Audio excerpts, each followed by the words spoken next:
The dust came first. It always did out here, rolling across the flatlands like something alive and angry, swallowing fence posts and wagon ruts, and the occasional memory of what this country used to look like before the dry years took hold. By mid-afternoon, the Oklahoma sky had gone the color of old bruise, and Gideon Blackwell was out mending the north fence line when he saw them. 5 shapes moving through the haze, too small to be adults, too desperate to be anything but trouble. He pulled his hat down and squinted. They were children. The oldest one was maybe 12, 13 at a stretch. A girl with dark hair plastered flat against her face from sweat, carrying something wrapped in a blanket against her chest. Behind her came 2 boys, one older and one younger, both barefoot, their feet hitting the hard pan with the kind of reckless speed that meant they weren't watching where they stepped. Last came a girl, maybe 7 or 8, clutching the back of the older boy's shirt with both fists like she was afraid he'd disappear if she let go. 5 children, running hard, heading straight for his fence line. Gideon set down his wire pliers and watched them come. He'd lived on this ranch for 11 years. In that time, he'd seen plenty of things crossing his land, cattle drives, drifters. A family of Cheyenne once, who'd looked at him with the same measuring wariness he'd given them before they all went their separate ways without trouble. He'd seen a man staggering half dead from a rattlesnake bite. He'd seen a woman leading a mule loaded with everything she owned after her homestead burned down 3 counties over. He had never seen 5 children running barefoot through the heat of an August afternoon like something was chasing them. He looked back over his shoulder, out past the children toward the flat horizon they'd come from. And there it was, a rising column of dust, maybe a mile back. Horses. More than one. Gideon picked up his pliers, put them in his back pocket, and walked toward the fence. The girl saw him when she was still 50 yards out. She pulled up short, so sudden that the older boy nearly ran into her. The younger boy bumped into him, and they all staggered for a second like a row of unsteady dominoes. The little girl in back made a sound that was half sob, half gasp, and pressed herself against her brother's arm. The girl in front, the one carrying the bundle, didn't run anymore. But she didn't back up either. She just stood there in the dust and stared at him with eyes so dark they looked almost black, and Gideon could see her chest heaving from the run, could see the sweat streak on her temple and the raw scrape along her left forearm, like she'd gone down hard at some point and kept going anyway. She was trying to decide if he was safe. He could see it working across her face. "Mister," she said. Her voice was steadier than it had any right to be. "We need water." Gideon looked at her. He looked at the bundle in her arms, which chose that moment to make a small, thin sound. A baby. She was carrying a baby. He looked back at the dust column on the horizon. It was closer now. "Come on then," he said, and held the fence wire up so they could pass through. He didn't ask questions until they'd had water. He worked the pump himself and filled the tin basin twice over while the children drank and splashed their faces. The 2 boys went at it like they'd been walking through the desert for days, which, for all Gideon knew, they had. The little girl was more cautious. She cupped the water in her hands and drank in small sips, watching Gideon over the rim the whole time. The oldest girl, the one he'd seen first, handed him the baby so she could drink, and Gideon found himself holding a child no more than 4 or 5 months old, wrapped in a flour sack cloth with a piece of rope serving as a makeshift swaddling tie. The baby blinked up at him with the unfocused seriousness of very small things, apparently untroubled by the situation. Gideon had not held a baby in a long time. He held this one carefully, his big ranch-scarred hands cradling the back of its head, and he didn't think about anything for a moment, just held it. The girl took the baby back without asking. She settled the child against her shoulder with the practiced ease of someone who'd been doing it for months, and then she turned and looked at the horizon. The dust was still there, maybe half a mile now. "That sheriff's going to come here," she said. It wasn't a question. "Most likely," Gideon said. "If he does, he'll try to take us." She turned to look at Gideon full on, and he saw now that she was younger than he'd first thought. 12, maybe 13, but her eyes had the kind of weight in them that had nothing to do with age. "He'll say we belong to the county, that we're wards of the state." "Do you?" "No." The word came out flat and certain. "We belong to ourselves, and to our land." Gideon looked at the children behind her. The older boy had his arms crossed over his chest and was trying to look like he wasn't scared, which meant he was scared. The younger boy had found a stick somewhere and was drawing circles in the dirt, which was maybe his way of pretending this was normal. The little girl had moved closer to the oldest one and was watching Gideon with the kind of careful attention that children develop when the world has stopped feeling predictable. "What's your name?" Gideon asked. "Maeve Carter." She nodded back at the others. "That's my brother Daniel. He's 15. Eli's 10. My sister Ruth. And this is Clara." She shifted the baby slightly. "She's 5 months." "Where are your parents?" Maeve's jaw tightened. "Dead. Fever took them in the spring, both of them, inside 2 weeks." Gideon didn't say anything. There wasn't much to say to that. "We've been on our own since May," Maeve continued. "We managed fine. We had the homestead. Daddy had 2 cows and a mule and a half-planted field going. We weren't going to starve." Something flickered across her face. Not grief exactly, more like anger at the unfairness of a specific sequence of events. And then Sheriff Kane started coming around. Rag. They were in the barn when she told him the rest of it. Gideon had made the decision. Not consciously, more like one thing following another the way water finds a slope, to get the children out of sight before whoever was raising that dust column arrived. He'd settled them in the back of the barn, in the stall he used for storing hay bales, and he'd brought out a slab of cornbread and some cold beans from the morning because they were clearly hungry. The boys ate fast and without embarrassment. Ruth ate slowly. Maeve fed Clara a few drops of water from her finger while she talked. Kane said we needed a guardian, said the law required it, minors without parents, said he'd been appointed to oversee our welfare. She paused, and the word welfare came out of her mouth like something sour. First visit, he brought a man named Hargrove with him, suit and tie, in the middle of August, carrying a leather case. "What kind of man?" Gideon asked. "The kind that looks at a piece of land and sees money," Daniel said. He'd been quiet until now. His voice was deeper than Gideon had expected. It was cracking at the edges, that uncertain territory between boy and man. Hargrove kept walking around the property while Kane talked to Maeve, just walking it off, like he was measuring. "Because he was measuring," Maeve said. "Our land runs along Dry Creek, the whole western edge of it. Daddy always said that water rights were worth more than the dirt itself out here." She looked at Gideon steadily. "I heard Hargrove tell Kane he'd have the survey done by the end of the month. Before or after Kane told you about the guardianship order?" Maeve's eyes sharpened. She recognized that he understood what she was saying. "Before." Gideon leaned against the barn wall and turned this over in his mind. He'd known Rufus Kane for going on 6 years, known him the way you knew men in a territory where the distances between people were wide and the paths crossed only at certain fixed points. Kane ran his jurisdiction with a particular style, correct in the details, flexible in the application. He was the kind of man who always had paperwork for what he did and explanations for the paperwork, but if you paid attention to the pattern rather than the individual pieces, you could see the shape of what he actually was. Gideon had paid attention for some time now. "He came back with the guardianship papers last week," Maeve said. "Said we had to come with him. Said we'd be placed with county families. Separated, he meant, though he didn't use that word. He said it real careful, like he was explaining something simple to someone stupid." The anger was clear in her voice now. "He said Clara was too young to stay with children anyway, that she'd be placed with a proper family.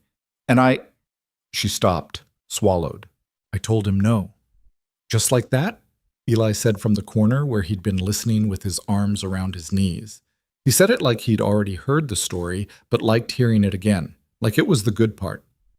"Just like that," Maeve said. "And then I went inside and locked the door, and Daniel went to get the rifle." "I didn't actually shoot anyone," Daniel said quickly, looking at Gideon. "You pointed it at Kane's horse," Ruth said. This was the first thing she'd said since they arrived. "At the ground near his horse. Same principle." "It was a message," Daniel said. Maeve almost smiled at that. Almost. "Kane left, but he said he'd be back, with deputies and a proper order from Judge Aldrich." She shifted Clara to her other shoulder and looked at Gideon directly. "Judge Aldrich is Hargrove's brother-in-law." There it was, Gideon thought, all the pieces of it, laid out plain. He looked at the 5 children in his barn, the oldest girl with her baby sister, the boy who'd pointed a rifle at a county sheriff and called it a message, the quiet girl in the corner, the younger boy who drew circles in the dirt when he was scared. He thought about what it meant that they'd run. He He thought about what it said that they'd made it this far on foot in August heat, carrying a baby. He thought about some other things too, older things that he generally kept at the back of his mind where they couldn't do much damage. A different barn, a different family, the sound of a wagon pulling away. He pushed those thoughts back. "You said you had documents," Gideon said. "Your father's land papers." "Yes, I've got the deed and the original homestead claim and the water rights registration. Daddy kept them in a tin box." She reached inside the blanket wrapping she'd been using to carry Clara and produced, from some inner pocket he hadn't noticed, a folded oilskin pouch. She held it out to him. He didn't take it. "You keep those," he said. "Don't let go of them." Maeve tucked the pouch back and nodded like she'd expected this answer. Outside, Gideon heard horses. He stepped out of the barn alone. There were 3 of them, Kane and 2 deputies. Kane rode a dun horse and wore his star on the outside of his coat the way he always did, prominent, because Kane understood the effect of visible authority. He was a large man, not fat, but solid, with a square jaw and a way of moving that suggested he was accustomed to people getting out of his path before he reached them. He pulled up when he saw Gideon, and something shifted in his expression. Surprise, then calculation, then a kind of professional pleasantness.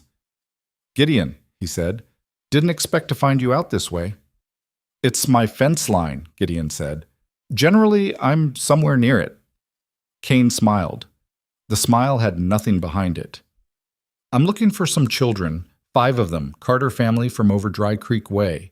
You seen anything?" Gideon looked at him a long moment. He was aware that this moment, right now, was one of those where a decision got made that couldn't be taken back. He'd had a few of those in his life, and he recognized the weight of them. "Can't say I have," Gideon said. "What do you need them for?" "County welfare order. Judge Aldrich signed it this morning." Kane reached into his coat and produced a folded paper, held it up. Even at this distance, it looked official, which was exactly the point. "Those children lost their parents this spring. They're minors without proper guardianship. It's the county's responsibility to place them with suitable families." "Together?" Gideon said. Kane's smile stayed in place. "The county does its best." "That's not a yes." "These things are complicated." Kane put the paper away. "If you see any children on your property, you're legally obligated to report it, Gideon. You understand that?" "I understand a lot of things," Gideon said. Kane studied him for a moment with eyes that were flat and working. Then he looked at the barn. Just a glance, the kind that could have meant anything or nothing. Then back to Gideon. "You have a good evening," Kane said. He turned his horse without waiting for a response, and the 2 deputies followed, and the 3 of them rode back the way they'd come. Gideon watched them until the dust from their horses faded into the general haze of the afternoon. Then he went back into the barn, fought. "He's going to come back," Maeve said when he told them. "With more men." "Yes," Gideon said. "Then we should go." She started to stand. Daniel was already on his feet. "Go where?" Gideon said. It came out harsher than he meant it to. "You ran here barefoot from Dry Creek in August. Claire's 5 months old. Ruth looks like she's about to fall over. You can't outrun horses, and you can't keep running without food and water, and you have no place to go that Kane can't find you." The barn went quiet. Eli had stopped drawing circles in the dirt. Ruth had pulled her knees up to her chest. Daniel was looking at his sister, and Maeve was looking at Gideon, and Gideon could see the calculation going on behind her eyes. She was weighing him, weighing her options, weighing the distance between running and trusting, and which one was more likely to end badly. "Why would you help us?" she said. "You don't know us." Gideon sat down on a hay bale across from her. He was quiet for a moment because the honest answer was complicated, and he wasn't sure he wanted to give it to a 13-year-old he'd met 45 minutes ago. "I used to be a lawman," he said finally. "Territorial deputy, a long time back. Did the job for 9 years.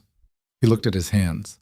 "I know what a legal order looks like, and I know what it looks like when someone's using legal papers to do something that isn't legal. That county welfare order Kane showed me, if it were legitimate, he'd have given me a copy to read." He held it up from horseback. Maeve frowned. "What does that mean?" "It means he didn't want me reading it too closely." She was quiet, processing this. Clara made a small sound and she adjusted the baby automatically, without looking. "You said your father kept those papers in a tin box," Gideon said. "You got the deed and the homestead claim. Is there anything else in that pouch? Letters, contracts, anything with names on it? Maeve hesitated. Then she pulled the oilskin pouch out again and opened it, spreading the contents carefully on the hay beside her. Gideon moved closer to look. There was the deed, handwritten in the careful print of a county registrar. The homestead claim, stamped and dated. A water rights registration that had 2 sets of initials at the bottom, her father's and someone else's. And something else, a folded letter written in a different hand, the paper newer than the rest. "What's this?" Gideon said.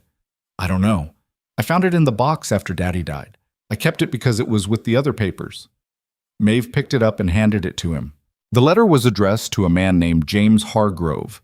It was from someone identified only by initials, R.A., which Gideon thought could stand for any number of things until he read the second paragraph, which referenced a judicial appointment and a timeline for the land assessment. R.A. for Reginald Aldrich. The letter was dated 6 weeks before Maeve's parents died. It discussed a property along Dry Creek as if the acquisition were already settled, already agreed upon. Not a future possibility, but a plan in progress. It also mentioned in passing that the current occupants were a complication that would resolve itself in time. Gideon read that line twice. Then he refolded the letter very carefully and handed it back to Maeve. "Keep that with the deed," he said. "Keep all of it together and don't let it out of your hands." "What does it say?" "It says you were right about all of it." He stood up. "And it says we need to be smarter than Cain, because if he gets his hands on that pouch, those papers disappear and there's nothing left to prove what he and Aldrich have been doing." "So what do we do?" Daniel said. Gideon looked at him. The boy was trying to be steady, trying to hold the older brother shape that circumstances had pushed him into, but under it he was 15 and exhausted and carrying a weight that 15-year-olds shouldn't have to carry. Gideon recognized that kind of exhaustion. He'd seen it in the mirror once. "Tonight, you sleep," Gideon said. "There's a room in the back of the house with 2 beds. The boys can have one, the girls the other. I'll take the chair." He looked at Maeve. "Tomorrow we start figuring out how to fight this properly. Cain will come back, but not tonight. He'll want more men, and he'll want to look like the law when he does it. We have some time." "Why are you doing this?" Maeve asked again. The question was the same, but the tone had shifted. It wasn't suspicious now. It was something else, something that sat between grateful and bewildered. Gideon picked up his hat from the fence post where he'd set it and put it back on his head. "Because someone should have," he said simply, and he walked out of the barn. That night, after the children were asleep, Gideon sat in the chair by the front window and looked out at the dark. The sky had cleared while they ate. He'd made a proper supper, beans and salt pork and the last of the bread. And the stars were out in that particular abundance that only happened when the dust settled and the air went perfectly still. He sat there with a cup of coffee gone cold in his hand and tried to think practically about the situation. It was easier to think practically than to think about the other things the situation was stirring up. He had 5 children in his house. One of them was a baby. He had evidence of a conspiracy between a county judge and a land speculator that had been building for at least 6 weeks before 2 people died of a fever, which was common enough in Oklahoma Territory that no one would have looked twice at 2 deaths from fever. But the letter made the timing feel different, felt like something that needed to be looked at harder. He had a corrupt sheriff who was going to come back with deputies and a paper from that same corrupt judge, and who was going to want those children, and the children had papers that could blow the whole arrangement apart. And he had himself, one man, 11 years removed from law work, on a ranch that was doing all right, but not so all right that he could afford a legal battle with county officials. He thought about that for a while. Then he thought about something else. The way Maeve had looked at him when she handed over the letter. Like she was handing him something irreplaceable and she knew it, but she did it anyway because she'd decided, in the same flat, certain way she'd decided everything, that she had to trust someone and he was here. He thought about Daniel, trying to look like a man. He thought about Eli drawing circles. He thought about Ruth, who'd said almost nothing all evening except for one moment at supper when she'd looked down at her plate and said quietly, "This is good." The way someone says it when they've been eating whatever they could find for a while and have almost forgotten what a real meal tastes like. He thought about Clara and the weight of her in his hands and the way she'd looked up at him. He set the cold coffee down on the windowsill. He had decided something, he realized.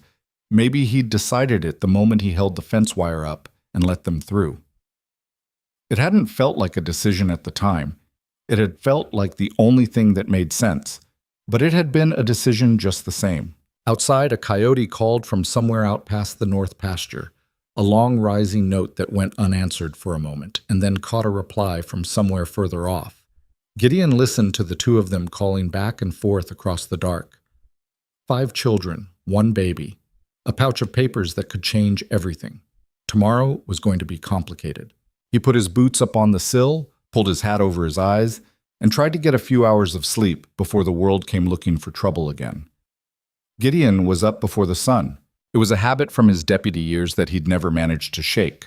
The body's insistence on waking in that particular dark that came just before the sky began to separate from the land. He built a fire in the cook stove, put a pot of coffee on, and stood at the kitchen window watching the horizon while the water heated. The ranch looked the same as it always did in the early light. The north pasture, the water trough, the fence line disappearing into the gray distance. Ordinary, quiet. But there were 5 children asleep in his back rooms, and somewhere between here and Dry Creek, Rufus Kane was eating his own breakfast and thinking about how many men he needed to bring.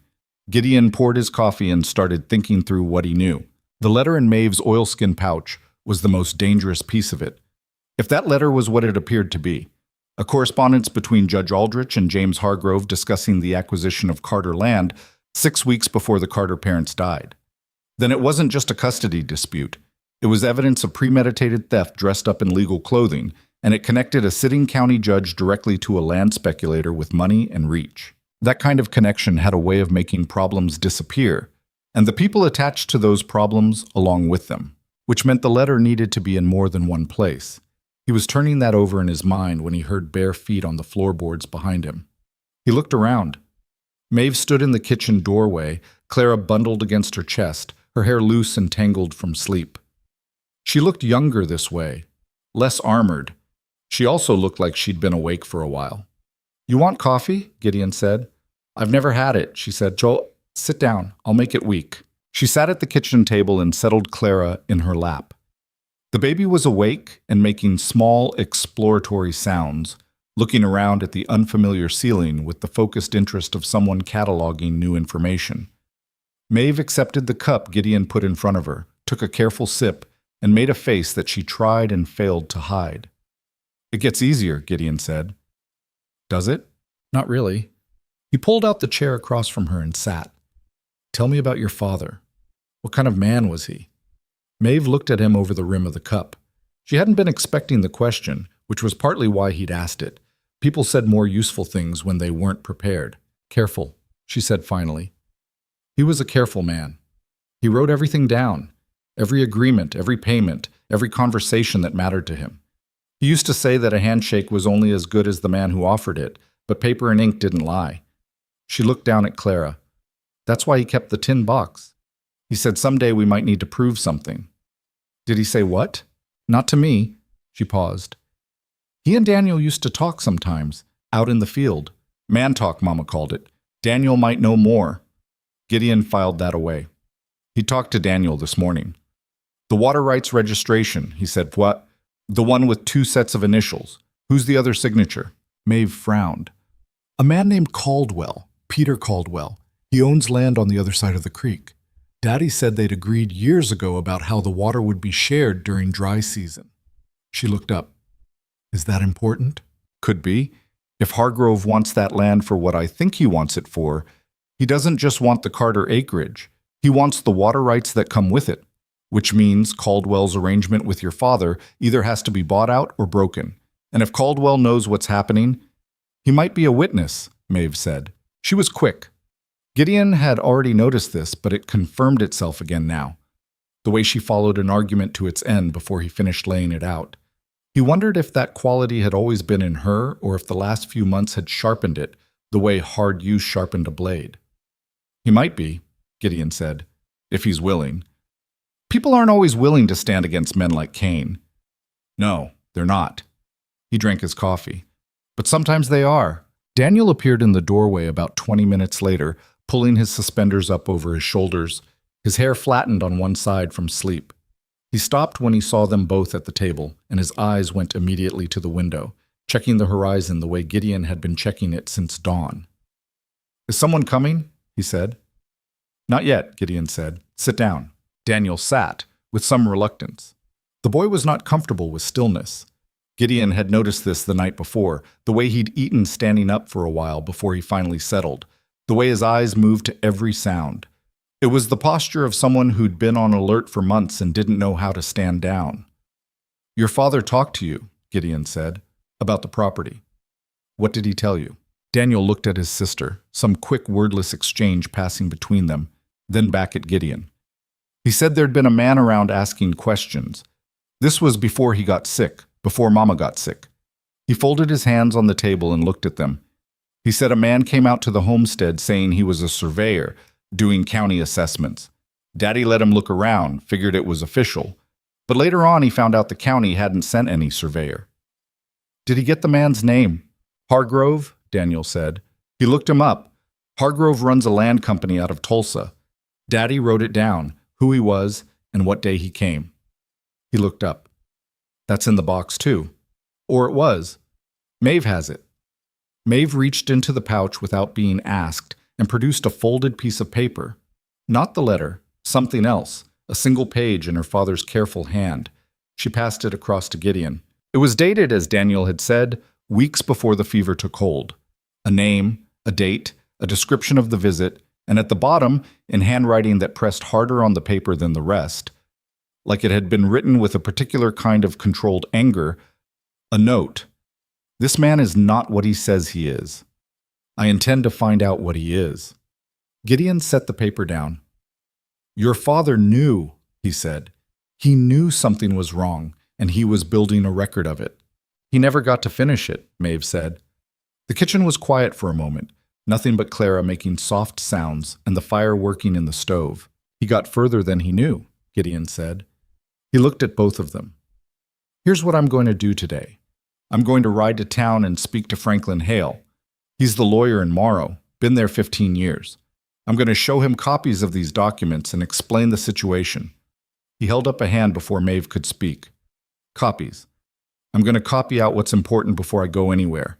The originals stay here. They stay in your hands." "Why copies?" Daniel said. "Because if Kane comes while I'm gone and finds the originals, the whole thing falls apart. But if Hale has copies and the originals are hidden somewhere he can't find them easily, then there are 2 points of the record, not one. It's harder to make 2 things disappear than one."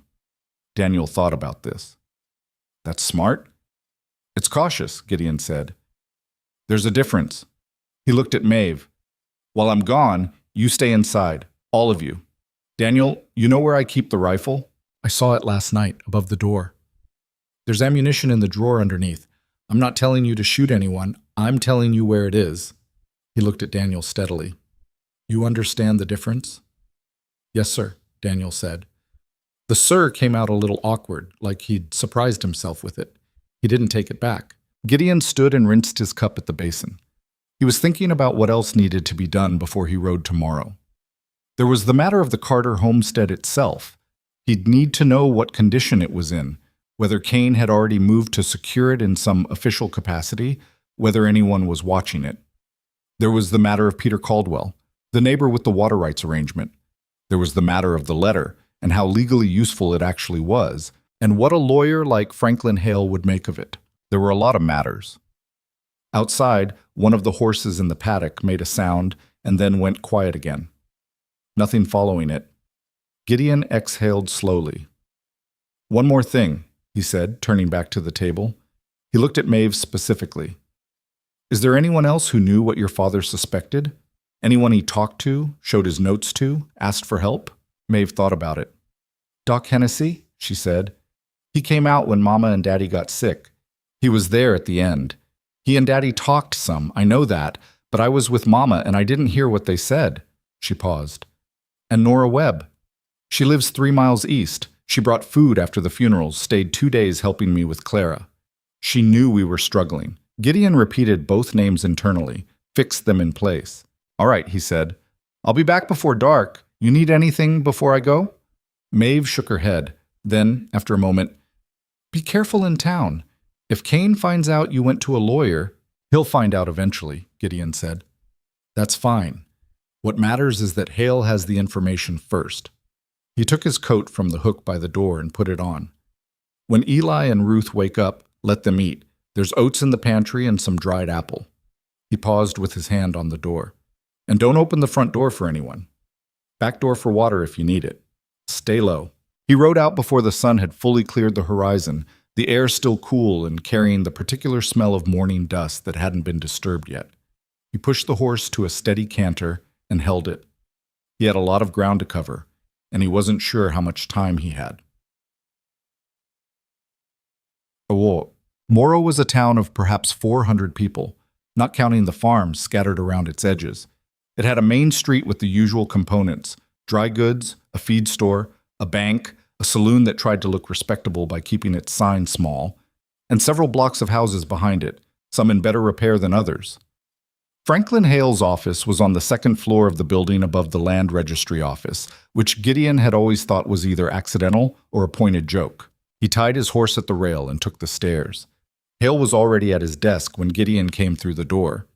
He was a thin man in his early 50s, with a habit of wearing his reading glasses pushed up on his forehead even when he wasn't reading, which gave him a look of permanent mild surprise. He was someone Gideon had dealt with twice before, both times on straightforward matters, and he'd found the man to be precise and cautious in roughly the right proportions. Gideon Blackwell, Hale said, setting down his pen. He didn't look surprised exactly, more like he was revising some internal schedule. It's early. I know. Gideon closed the door behind him. I need to talk to you about something that can't wait for regular business hours. He put the copies he'd made that morning, careful transcriptions of the deed, the letter, his father's notes, on the desk in front of Hale. Read those. Hale read slowly and carefully, which was what you wanted in a lawyer. He didn't speak while he read. He took his reading glasses off his forehead and put them on properly about halfway through, which meant he was taking it seriously. When he finished, he set the papers down and was quiet for a moment. These are copies, he said. The originals are somewhere safe. Hale looked at him over the glasses. How safe? Safe enough. I want to know what you make of them legally. Hale took the glasses off and turned them in his hands. The deed and the homestead claim are straightforward. Assuming these are accurate copies, the Carter family has clear title to that land. The water rights registration confirms an arrangement with a neighboring property owner. All of that is solid. He tapped the letter. This is something else. Tell me what you see. I see a letter discussing the acquisition of Carter property as though it were already decided, 6 weeks before the parents died, written by what appears to be, based on these initials and the reference to the judicial appointment, Judge Reginald Aldrich. Hale's voice remained professionally even. If that's authentic, and if the timing means what I think you're suggesting it might mean, then this is considerably more serious than a custody dispute. That's my assessment too. Have you gone to anyone else? No, you're the first. Hale set the paper down. He looked at the window for a long moment. Outside, Morrow was beginning its morning. The sounds of a street waking up drifting up from below. A wagon, someone calling out a greeting, the distant complaint of a screen door. Kane came by my office yesterday afternoon, Hale said. Gideon went still. What for? He wanted to discuss a property matter, Carter Homestead. He said the county was moving to take possession as part of the orphan proceeding, and he wanted to confirm that the land registry would reflect that once the guardianship order was finalized. Hale looked back at Gideon. He was very casual about it, like it was already settled. Because he thinks it is. He asked if I'd heard anything unusual, anyone making inquiries. Hale paused. I hadn't at that point, but I found the question interesting. He leaned back in his chair. Rufus Kane does not typically concern himself with land registry confirmations. That's not how he operates. He was looking for leaks, Gideon said, checking whether anyone was asking questions. That's my read. Hale was quiet again for a moment. Gideon, if I take this on, if I file a challenge to the guardianship order and bring this letter into it, Kane will know. Aldrich will know. These are men with real reach in this county. I know that. And you're prepared for what comes next? Gideon thought about 5 children in his house. A baby, An oilskin pouch with a letter that connected a judge to a land theft. A 13-year-old girl who'd carried her baby sister barefoot across the August flatlands rather than let someone separate her family. "I'm prepared," he said. Hale nodded slowly. "Then I need to see the originals, not today, but soon. And I need to speak with the girl myself, and with the boy. I'll need sworn statements." He picked up his pen. "I'm also going to write to the territorial office in Guthrie. Kane and Aldrich have authority in this county, but they don't have authority over a territorial investigation." It was more than Gideon had allowed himself to hope for on the ride over. He hadn't been sure how Hale would receive this. A lawyer in a small town had a lot to lose by antagonizing the county's two most powerful officials. "Why are you willing to do this?" Gideon asked. "Not suspicious, just wanting to know." Hale set the pen down again. He looked tired, suddenly, in a way that hadn't shown a moment before. "I've been the land registry lawyer in this county for 15 years. I've seen Hargrove's name come up 3 times in that period. 3 families lost their property. All 3 had complications: illness, debt, some legal issue that materialized at a convenient time." He looked at his desk. "I didn't act on it. I told myself each time there was nothing solid enough, that I could be wrong." He picked the letter up and looked at it. "This is something solid." Gideon rode home with the midday sun full overhead and a feeling in his chest that was not quite relief. There was too much still to be done for relief, but was something in that neighborhood. He'd moved the first piece. Now the rest of the board had to follow. He came back to the ranch to find the children in better shape than he'd left them. Eli had discovered the vegetable patch behind the house and taken it upon himself to water it. Apparently this was work he recognized, something that gave his hands something to do. Ruth had fed Clara while Maeve slept an hour, which Ruth reported with the quiet satisfaction of someone who'd managed something difficult. Daniel had spent the morning in the barn, mucking stalls with a thoroughness that suggested he'd also needed something to do with his hands and his worry. Gideon told Maeve and Daniel what Hale had said. He told them about the territorial letter. Maeve listened with her usual stillness, and then she said, "Kane's going to move faster when he finds out." "Yes," Gideon agreed. "How long do we have?" "I don't know. Days, maybe." Hale said he'd file the challenge to the guardianship order by end of week, which puts it on the record before Kane can finalize anything. "But that's not a wall, it's a speed bump. Kane can still come here with men and a warrant." "Then we need to get the neighbors involved," Daniel said. He'd sat down on the fence rail, still holding the pitchfork he'd carried out of the barn, and he looked more settled than he'd looked at breakfast. The work had done something for him. "People around here knew our parents. They know what Kane is." "Some of them," Gideon said carefully. "Some of them know what Kane is and have decided it's safer not to say so." "Peter Caldwell," Maeve said. "I want to go see him." Gideon looked at her. She had Clara in the sling she'd fashioned from an old piece of curtain cloth she'd found in the house, and she was standing in the afternoon light with her arms crossed and her chin up, looking exactly like someone who'd already made a decision and was just informing him of it. "You can't ride out to Caldwell's," he said. "If Kane is watching the roads, then you ride. I'll write a note." She met his gaze. "Caldwell signed that water agreement with my father 3 years ago. He knew my father. If he understands what's at stake, he might talk." It was reasonable. Gideon wanted to argue with it and couldn't find a solid objection, which was the most frustrating kind of being right. "I'll go in the morning," he said. That evening, things got quieter. Eli asked about the horses, and Gideon took him out to the paddock and let him feed carrots to the gray mare, which was a gentle animal that Eli took to immediately. Ruth helped Maeve with the supper, and the two of them worked side by side without speaking much. But there was something in the way they moved around each other, comfortable, economical, that Gideon found hard to look at directly without feeling like he was intruding on something private. After supper, Daniel found Gideon on the porch. "Can I ask you something?" "Go ahead," Gideon said. Daniel leaned against the porch post and looked out at the dark. "What happened to your family? Maeve thinks there's something you're not saying. She's usually right about things like that."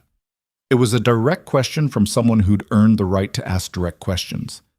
Gideon considered his answer. "I had a wife," he said, "and a son. He was 2 years old. This was 12 years ago." He looked at the horizon. "I was away on lawman business. Job took me 3 weeks out of county. When I came back, the fever had taken them both." Daniel was quiet.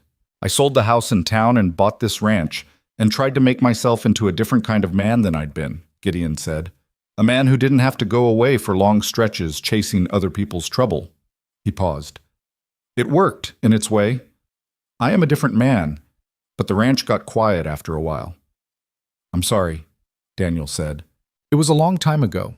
He said it the way people say things that were a long time ago and are also still present in the room with them. Go to bed, Daniel. Tomorrow's going to be a long day.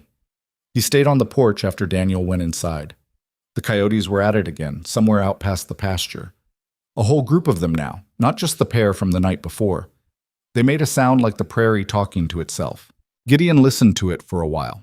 He thought about Maeve writing notes by firelight, her careful handwriting bending around the words she needed to say to a neighbor who might or might not choose to help.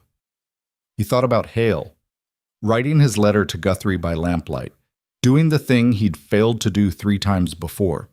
He thought about Daniel at 15, standing in that barn with his arms crossed, trying to hold the shape of something that was still being built. He thought about what Cain was doing right now, in whatever room he occupied, with whatever papers were in front of him. Planning, counting men, deciding how much force was enough and whether to go through the legal channels or around them. Rufus Cain was not a stupid man. He was patient, and he was connected, and he understood the way power worked in a territory where the law was still catching up with the people who claimed to enforce it. He'd been careful, and he'd been methodical, and for 6 months he'd had everything moving in exactly the direction he wanted it to go. And then 5 children had run through Gideon's fence line, one of them carrying a tin box's worth of proof and a letter that could bring the whole arrangement down. Cain didn't know about the letter yet. Gideon was reasonably sure of that. The moment he found out, things would escalate, which meant the window for doing this carefully was narrowing, and everything that needed to be in place before Cain moved had to be there soon. The coyotes went quiet, sudden and complete, the way they did when something moved in the dark, and they all registered it at once. Gideon sat up straighter, listening. Nothing followed the silence, just wind, just the occasional creak of the porch boards cooling in the night air. He stayed on the porch a long time after that, watching the darkness and thinking, not quite ready to sleep. Peter Caldwell was not what Gideon had expected. He'd ridden out to the Caldwell place the next morning, following Maeve's note folded in his coat pocket, expecting to find a cautious man who'd hedge and qualify and ultimately say he needed more time to think about it. That was the usual shape of things when you asked ordinary people to stand against men with badges and courtroom authority. People needed time. They needed convincing. Sometimes they never got there at all. What he found instead was a man of about 50 sitting on his porch with a rifle across his knees, watching the road like he'd been expecting company of one kind or another. Caldwell was heavy-set and sun-dark, with the permanent squint of someone who'd spent 30 years staring across flatlands, and he looked at Gideon coming up the track with an expression that was measuring rather than hostile. "You're Blackwell," Caldwell said before Gideon could introduce himself. "I know who you are. I heard the Carter children ran from Cain day before yesterday." He looked at Gideon steadily. "I heard they ran toward your place." "Word travels," Gideon said. "It does out here. Get down off that horse and come sit." Caldwell read Maeve's note without comment and then read it again. He set it on his knee and looked at the middle distance for a moment. "I signed that water arrangement with Will Carter in good faith," he said. "Will was a straight man, a straight man." He said it twice, with emphasis, like it was something he'd been wanting to say out loud for a while. "When he died, I didn't know what I thought. I thought maybe things would settle, the children would be looked after. Then Cain started coming around and I started having second thoughts." "Second thoughts about what?" Gideon said. "About whether Will's death was what it looked like." Caldwell picked up the note again, turned it over in his hands.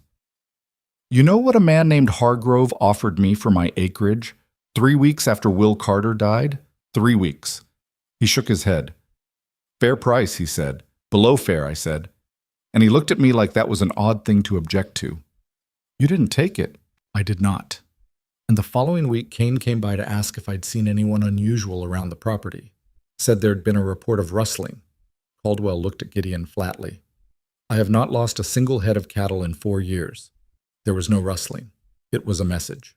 Gideon felt something settle into place in his chest, the specific satisfaction of a theory finding its confirmation. I have a lawyer in Morrow who's filing a challenge to the guardianship order. He's also writing to the territorial office. But he needs witnesses, people who can speak to the pattern. Caldwell was quiet for a long moment. A hawk moved somewhere above them, its shadow crossing the porch. If I testify, Caldwell said slowly, and this thing doesn't go the way you're hoping. I know, Gideon said. Kane won't forget it. No, he won't. Another silence. The hawk circled once and drifted east. Caldwell watched it go. Well, Carter was my neighbor for 11 years, he said finally. His kids used to come over and chase my chickens. His wife used to bring us something at harvest time every single year. He set Maeve's note down on the porch rail and smoothed it flat with one hand, as though it were something that deserved to be treated carefully. You tell that lawyer, I'll talk to him.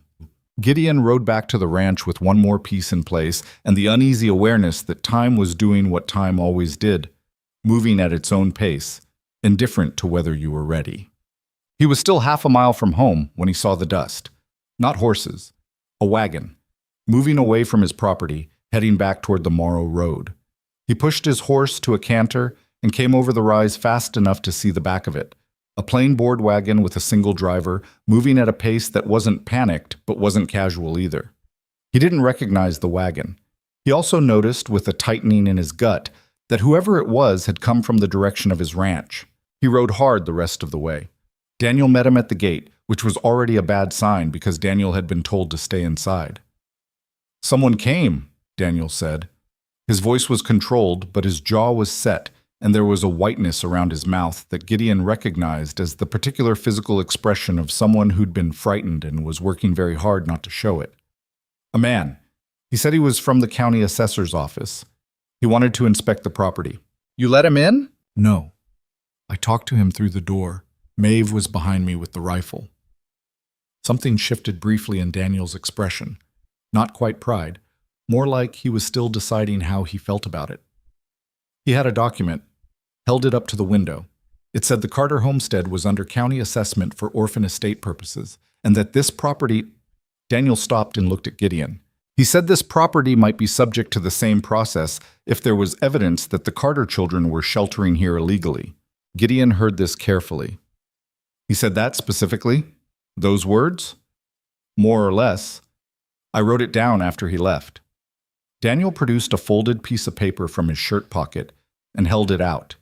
His own handwriting, careful and blocky.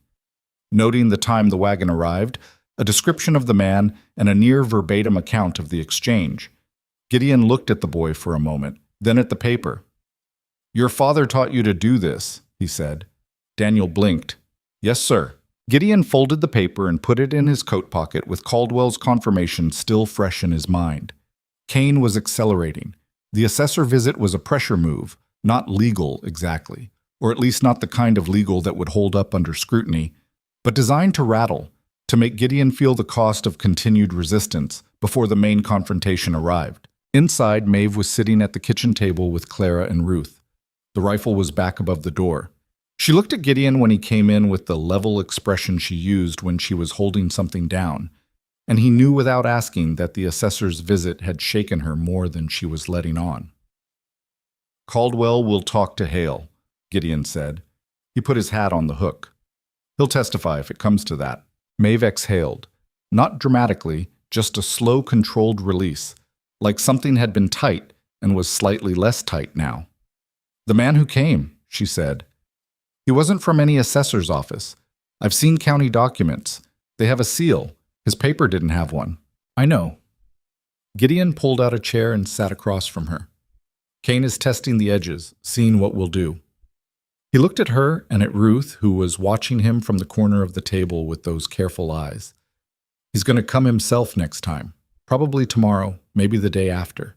And he'll bring enough men that turning him away won't be simple. Can Hale stop him? Ruth asked. It was the most she'd spoken in 2 days, and the question was precise. Not can Hale help or can the law do something, but can he stop this specific thing from happening? Hale's challenge will be on file before Kane moves, Gideon said. Whether a judge honors it— He stopped, saying which judge was unnecessary. They all understood the problem. "We need someone outside the county," Maeve said. "Hale's territorial letter. That'll take days. Weeks, maybe." She turned the coffee cup in her hands. It was empty. "We can't wait weeks." Gideon knew she was right, and he didn't want to say it plainly, because saying it plainly meant admitting that the legal route alone was not going to be enough, at least not fast enough. Kane was going to arrive with his paper and his deputies in his official manner, and whatever Franklin Hale had filed in the Morrow courthouse was not going to stop 6 armed men from taking 5 children, unless something else stopped them first. "The town," Daniel said from the doorway. He'd followed Gideon inside without being noticed, which was a habit Gideon was starting to recognize as characteristic. "People in Morrow. You said Caldwell's willing. You said the doctor knew something. If people came out here when Kane arrived, that's not nothing," Gideon said slowly. "It worked for my father once," Daniel said. He leaned against the doorframe.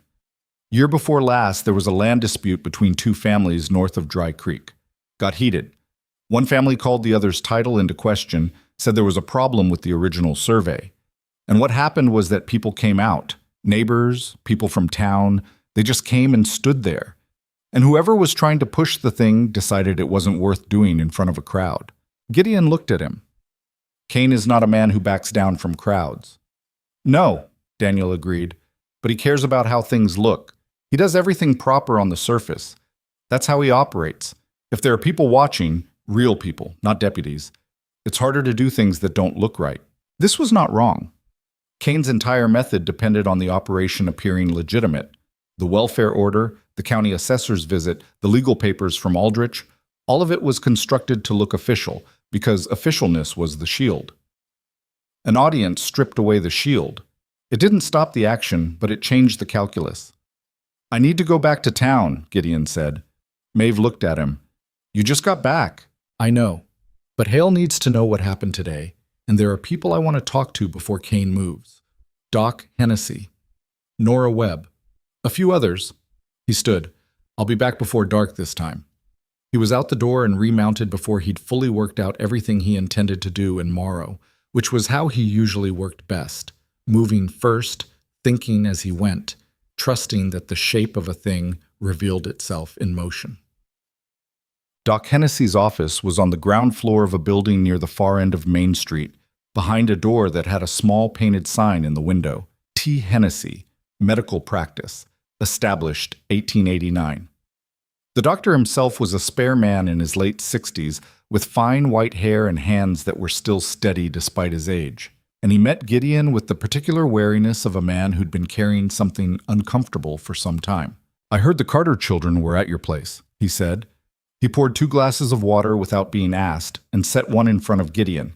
"Come in and shut the door." "You attended Will and Margaret Carter when they were sick," Gideon said. Hennessy sat down. "I did." He looked at the desk.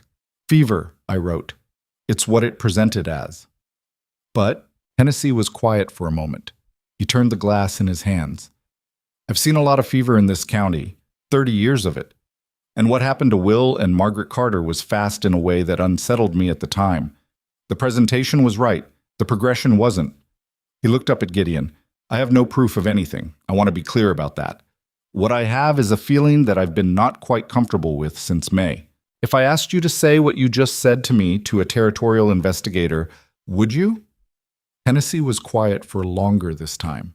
Outside the window, a wagon went by. A child's voice, high and indistinct. The normal sounds of an ordinary afternoon. "Yes," Hennessy said. "I think I would." He picked up the water glass and set it down without drinking. "Those children, they're all right?" "They're managing."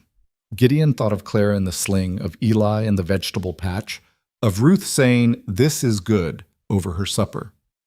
"They're tougher than they should have to be." "Maeve," Hennessy said.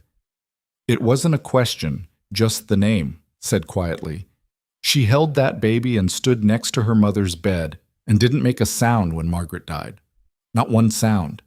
She just stood there and held the baby and then asked me what needed doing next." He shook his head. 13 years old. Gideon got what he came for from Hennessy and found Nora Webb at the dry goods store, which was where Maeve had said she usually could be found on Thursdays. She was a broad-shouldered woman of middle age who had the directness of someone who'd long since stopped troubling herself with social cushioning, and she listened to Gideon without interrupting and then said, "I'll be there. You tell me when." "Could be tomorrow," Gideon said. "Could be the day after." "I'll be there either way." She looked at him with frank appraisal. "You should know, I'm not the only one. There's been talk since Kane started making his moves on the Carter property. People don't say it loud, but they're watching." Gideon spent the rest of the afternoon in Morrow talking to people. Not many, 6 or 7, but the right ones. The feed store owner who'd known Will Carter for years. A farmer named Goss who'd had his own trouble with a Hargrove offer 2 years back and turned it down and subsequently found his fence line vandalized twice. A woman who worked at the courthouse who told him, in a low voice and without making eye contact, that she'd seen Kane and Judge Aldrich together in the courthouse after hours 3 times in the last month, which was unusual because Aldrich conducted his meetings during business hours as a general rule.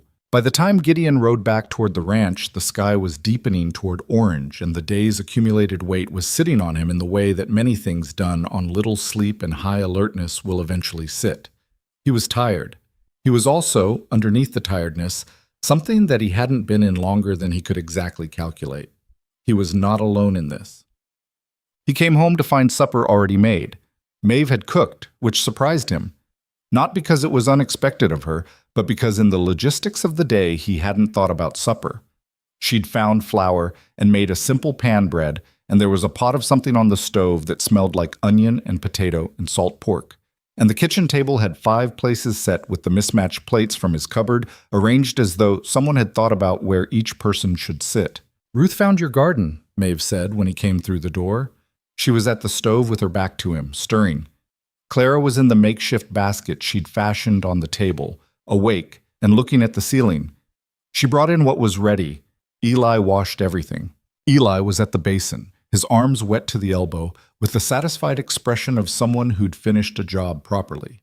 He gave Gideon a short nod, man to man, which was such an unconscious imitation of Daniel's manner that Gideon had to look away to not let the expression on his face betray anything. They ate together. The pan bread was good, better than anything Gideon had made in this kitchen in recent memory, and he said so, and Maeve said it was her mother's recipe, said it in a tone that was even and informational and didn't invite sympathy, which he respected. After supper, Daniel helped him with the horses, which had been neglected in the day's activity. They worked side by side in the barn in the particular companionable quiet of shared physical work, not talking for a long stretch. And then Daniel said, without looking up from the brush he was running along the mare's flank, "You talk to people in town." "I did." "And some of them will come, if it comes to that." Gideon moved to the next horse. "Doesn't solve the problem. Kane will still have his warrant and his deputies. People standing around doesn't stop illegal action. But it changes it.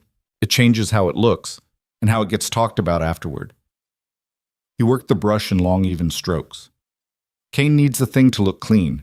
He's done this before, probably those 3 families Hale mentioned, maybe others, and it worked because each time there was nothing to push back against.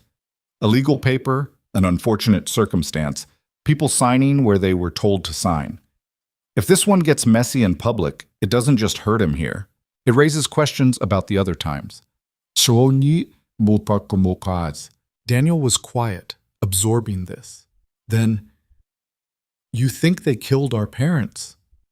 The barn went very still. Gideon kept the brush moving.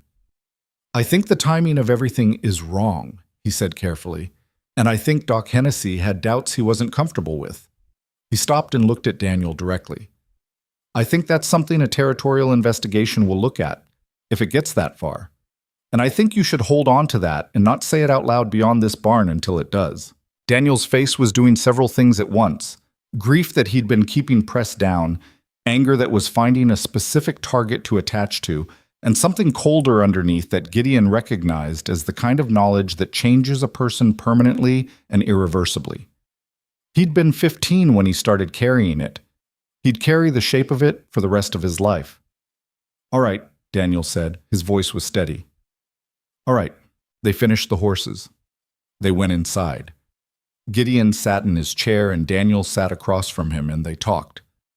Not about the situation, not about Kane or Hargrove or the letter in the oilskin pouch, but just talked, the way people do when they need to be somewhere that isn't the middle of a crisis for a little while.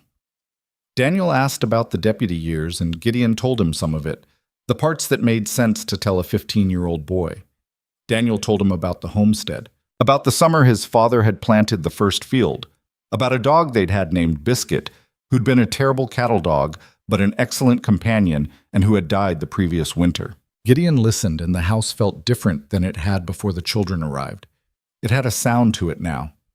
In the back room, he could hear Ruth and Maeve talking in low voices, some conversation he wasn't part of and didn't need to be. Clara made occasional small sounds that punctuated the quiet, the way commas punctuate a sentence. Eli had fallen asleep on the other chair, his feet dangling over the arm, a length of rope in his hands that he'd been attempting to turn into something.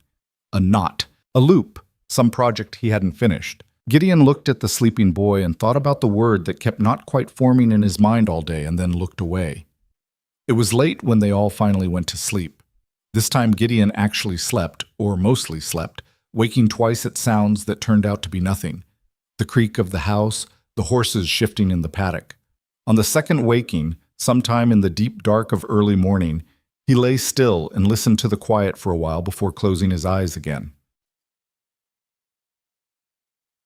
Cain came on the third day in the morning when the light was still low and flat. Gideon heard the horses before he saw them, more than he'd expected, maybe 7 or 8, which meant Cain had brought not just deputies but hired guns, men whose authority came from proximity to men with badges rather than from any official appointment. He came out onto the porch before they reached the gate and stood there with his hands open at his sides, watching them come. Cain rode in front, as always. 2 official deputies flanked him, men Gideon knew slightly. Thomas Greer on the left, a young man who'd been Cain's deputy for 2 years and had the look of someone who was already developing doubts about the life he'd chosen. And on the right, Al Briggs, who had no doubts at all. Behind them came 5 other men who were not deputies, who carried rifles across their saddles in a way that was meant to be noticed. Cain pulled up at the gate. He looked at Gideon on the porch. He looked at the house behind Gideon. Then he reached into his coat and produced the document he'd been building toward since the beginning of all this. Gideon, he said, I have a county order signed by Judge Aldrich authorizing the custody transfer of the Carter minor children into county care. I also have, he produced a second paper, an assessment order for this property, pending investigation into the unlawful harboring of county wards. He looked at Gideon pleasantly. I'm asking you to step aside. I've seen your orders, Gideon said. I'd like to see them again. Up close this time. Something moved in Cain's expression. Just a flicker. These are official documents, Gideon. Then you won't mind me reading them. Cain clicked his horse forward and held the papers out. Gideon came down the porch steps and took them. He read them slowly and deliberately, aware of Cain watching him and of the 7 men behind Cain watching him, and of the fact that from the front window, if anyone was looking, this would appear to be a man reading legal papers while horses stood in his yard. The custody order looked proper enough on its surface, but Gideon was looking for something specific, and he found it. The order was issued under the emergency provision of the county orphan statute, which required the signature of 2 officials, not just one. It had Aldrich's signature. It did not have a second. This order requires 2 signatures, Gideon said. Emergency provision allows. Emergency provision does not override the dual signature requirement. It says so here. Gideon held up the paper and indicated the specific line, not theatrically, just clearly. He was aware, at the edge of his perception, of a sound from the road, horses, but different horses. Not coming fast, coming steady. Cain's jaw tightened. The second signature will be in place by... Then come back when it is, Gideon said. He held the papers out. Cain did not take them. He looked at Gideon with the flat calculating eyes, and for a moment the morning was very quiet except for the approaching sound from the road. Then Thomas Greer, the younger deputy, turned his horse slightly to look, and then Cain turned and Gideon turned too. They were coming from both ends of the road. From the east, Peter Caldwell on his wagon horse, and beside him a man Gideon didn't recognize until he got closer, Franklin Hale, riding a town horse he wasn't entirely comfortable on. with a leather satchel strapped across his chest like it was the most important thing he'd carried in years.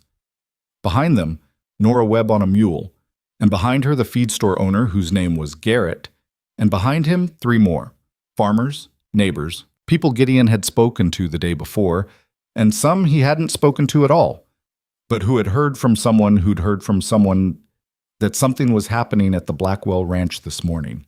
From the west, Doc Hennessy came alone, on his old brown mare, at a pace that was dignified rather than urgent, as though he were making a house call and had calculated his arrival deliberately. They didn't form any kind of formation. They didn't carry weapons or make noise. They just came and stopped, some at the fence line, some on the road, some pulling off to the side, and they looked at the scene in Gideon's yard with the particular quiet attention of people who have decided they want to see what happens next. Cain looked at them. He looked at Gideon. He looked at the papers in Gideon's hand. Hale rode forward through the gate and stopped his horse. He unstrapped the leather satchel and held up a document of his own. "I'm Franklin Hale, counsel for the Carter minor children.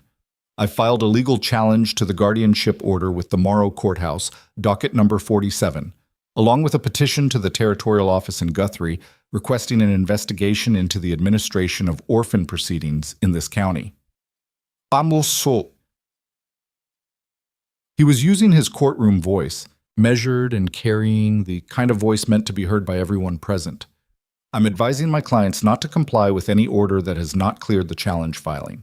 Any attempt to enforce the order in its current form could be considered unlawful seizure. Your challenge has no standing until a judge reviews it," Cain said. His voice was even, but Gideon heard something underneath it, something being pressed down. "Judge Aldrich cannot review a challenge to his own order," Hale said pleasantly. "That's the standard conflict provision. The matter will go to the district court in Guthrie, which means it goes above county jurisdiction." He tilted his head slightly. "Unless you want to argue that point out here on the road." The two of them looked at each other. Gideon said nothing. He stood with the papers still in his hand and watched. It was Briggs, the older deputy, who moved first, not toward the house, but sideways, angling his horse as if to look around the left side of the building, and Gideon understood immediately what he was doing. "Briggs," Gideon said, and his voice came out differently than it had been coming out, something from the old years in it, the years when his voice had been the difference between a situation that resolved and one that didn't. "Don't." Briggs stopped.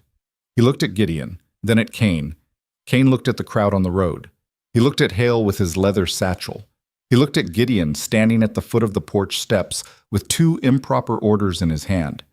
Then the front door opened. Maeve came out. She had Clara in the sling and the oilskin pouch in her hand, and she walked down the porch steps and stood beside Gideon and looked directly at Cain with those dark eyes that had more weight in them than any 13-year-old's eyes should carry. She didn't say anything. She just stood there. "I have documents," she said finally, and her voice was clear and carried in the morning air. "My father's deed, the homestead claim, the water rights registration, and a letter." She paused. "A letter written by Judge Aldrich to James Hargrove discussing the acquisition of our property, dated 6 weeks before my parents died. I'd like to know what the sheriff thinks about that." The morning went very still. From the road, Gideon heard Nora Webb make a sound, not quite a gasp, more like a sharp intake of breath, the sound of a piece clicking into place. Cain's expression didn't change. That was the thing about Cain. The surface stayed intact. But something behind his eyes did something, and Gideon had been reading men long enough to see it. "That document would need to be verified," Cain said. His voice was careful now in a way it hadn't been before. "That's fine," Hale said from his horse. "We're happy to have it verified by the territorial court, since the county court has a conflict." He opened his satchel. "I've already made copies, Sheriff. The originals will be secured through my office pending the territorial review." He looked at Cain with the mild expression of a man who has played a long game and reached the part where the cards are on the table. "I'd be happy to give you a copy as well, if you'd like to review it." Cain looked at the gathered faces on the road, at Caldwell, sitting on his horse with his arms crossed, at Hennessy, who met his gaze without looking away, at the men and women who'd come from town and from surrounding farms and who were saying nothing, doing nothing, just watching with the collective attention of people who intended to remember this day precisely. "This isn't finished," Kane said, but it came out thinner than he'd meant it to. "No," Gideon agreed, "it isn't." Kane held his gaze for a long moment. Then he turned his horse, and his deputies followed, and the men behind them followed, and they rode back down the road, and the crowd parted to let them through and then closed again in their wake. Maeve stood beside Gideon and watched them go. She was holding Clara with both arms now, the baby's face pressed against her shoulder, and she was shaking, not visibly, not in a way anyone further than arm's length would notice, but Gideon felt it. "You did good," he said quietly. Maeve said nothing for a moment, then, "He'll be back." "He will," Gideon said, "but it's different now." He looked at the people on the road, Caldwell and Hale, Nora Webb, and Hennessy, the feed store owner and the farmer and the others who'd come without being asked or been asked by someone else, the way these things spread when the conditions were right. They were looking back at him and at Maeve and at the house, and on their faces was the expression of people who had done a thing and were still deciding what it meant. Hale rode forward and dismounted, somewhat awkwardly, and came to stand in the yard. He looked at the papers still in Gideon's hand, Kane's orders, and then at Maeve. "I need to speak with you properly," he said to her. "You and your brother. We have a territorial filing to support, and your statements are the center of it." He looked at the oilskin pouch. "And I need to see that letter." Maeve looked at Gideon. Gideon nodded. She looked back at Hale and said, "Come inside then." The morning moved on. The crowd on the road drifted gradually, some people stopping to talk among themselves, Caldwell coming into the yard to shake Gideon's hand without much ceremony. Hennessy checked on Clara and declared her healthy in the tone of a man filing a report. Nora Webb came inside without being invited and started making coffee with the efficiency of someone who knew where everything was in a kitchen she'd never been in, which somehow seemed entirely appropriate. Gideon stood on the porch after most of the others had moved inside and looked down the road in the direction Kane had gone. The dust from his horses had settled. The road was empty. The morning was quiet in the way it had been quiet 3 days ago, before 5 children came through his fence line, except that the quiet was different now. It had people in it, and voices, and the sound of Clara inside, and the smell of coffee. It wasn't finished. He'd said so himself, and he believed it. But something had turned. The coffee Nora Webb made was strong enough to stand a spoon in, which was either a personal preference or a judgment about what the morning called for. Either way, nobody complained. Hale sat at the kitchen table with Maeve across from him, and his papers spread between them, and he worked through her statement with the methodical patience of a man who understood that the details mattered more than the narrative. He asked her to walk him through everything from the beginning. The first visit from Kane, the man who'd come with a leather case and walked the property off in paces, the guardianship papers, the flight.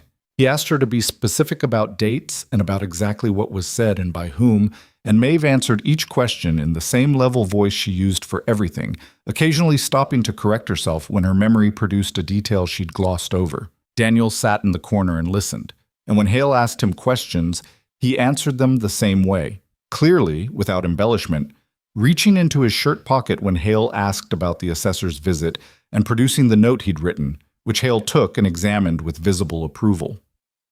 "This is useful," Hale said. He held it up. "May I keep this?" "Yes," Daniel said. "Your father's habit," Hale said. He wasn't asking, just observing. Daniel nodded. Gideon stood near the window and let the lawyer work. This was Hale's territory, not his, and he was aware enough of the difference between what he was good at and what needed to happen now to stay out of the way. He watched the road. It was quiet. The last of the neighbors who'd come that morning had drifted off about an hour after Kane left.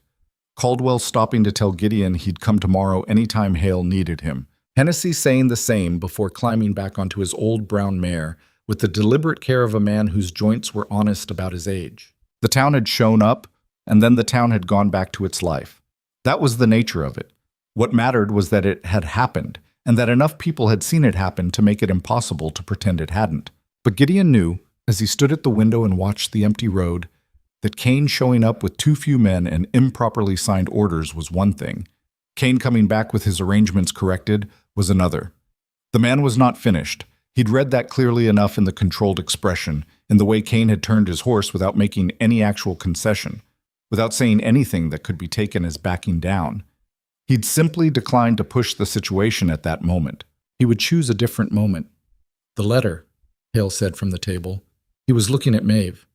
"I've made copies, as I said, and I've secured them with my office papers. The original goes with you. You don't give it to anyone I haven't personally told you to give it to. Understood?" "Understood," Maeve said. "The territorial filing is the critical piece now. I sent the letter to Guthrie 2 days ago. I also sent copies of the letter and the deed and a summary of the situation to a colleague of mine at the district level, a man named Albright who handles territorial violations. He's the kind of man who returns correspondence promptly." Hale took his glasses off and polished them with his handkerchief. "I expect to hear something within the week." "Kane won't wait a week," Gideon said from the window. Hale looked at him. "No," he said. "He won't." They all sat with that for a moment. "What does he do next?" Maeve asked. She was directing the question at Gideon, not at Hale, because she'd figured out somewhere in the last 2 days which of the two men in the room had more experience with what an angry and cornered man in a position of authority was likely to do. Gideon turned from the window. "He corrects the order, gets the second signature. He has options for that. There are county commissioners who owe him, men who'll sign what he puts in front of them without reading it closely if he asks in the right way. That'll take him a day, maybe 2. He looked at the table. "The bigger problem is Aldrich. Kane's protected as long as Aldrich is protected. If Aldrich starts to feel the territorial inquiry getting close, he's going to want to act before it reaches him." "What does that look like?" Daniel said. "It looks like a judge who suddenly becomes very efficient about processing an orphan custody order," Gideon said, "and a sheriff who executes it the same day." Ruth, who had been sitting quietly in the corner with a mending project she'd found somewhere, a shirt of Gideon's with a torn sleeve, looked up from her work. "Then we need to make Aldrich feel it sooner," she said. The room went quiet. Everyone looked at her. She looked back at them with the expression of someone who had thought something through and found the conclusion obvious. "He doesn't know what the territorial letter says," she continued. "He doesn't know how much Hale sent or who it went to. If he thought the inquiry was already moving, if someone told him there were investigators coming, that's a bluff," Daniel said. "Yes," Ruth agreed. She folded the mending in her lap and looked at it. "But Kane bluffs. He came here this morning with a document that had 1 signature when it needed 2. That was a bluff. He was hoping we wouldn't read closely enough to notice." Gideon looked at the 10-year-old girl with the mending in her lap and thought about how much of what happened to a family showed up in its children. "She's not wrong," Hale said carefully. He was looking at Ruth with the expression of someone recalibrating an assumption. "I can't be party to misrepresenting the state of the inquiry, but there's nothing improper about me paying a professional call on Judge Aldrich to discuss the challenge filing. And if, in the course of that conversation, I were to mention that the territorial office had responded to my letter with considerable interest," he paused, "which they did, as it happens. I received a reply this morning before I rode out. Albright wants the original letter and the full statement package by end of week.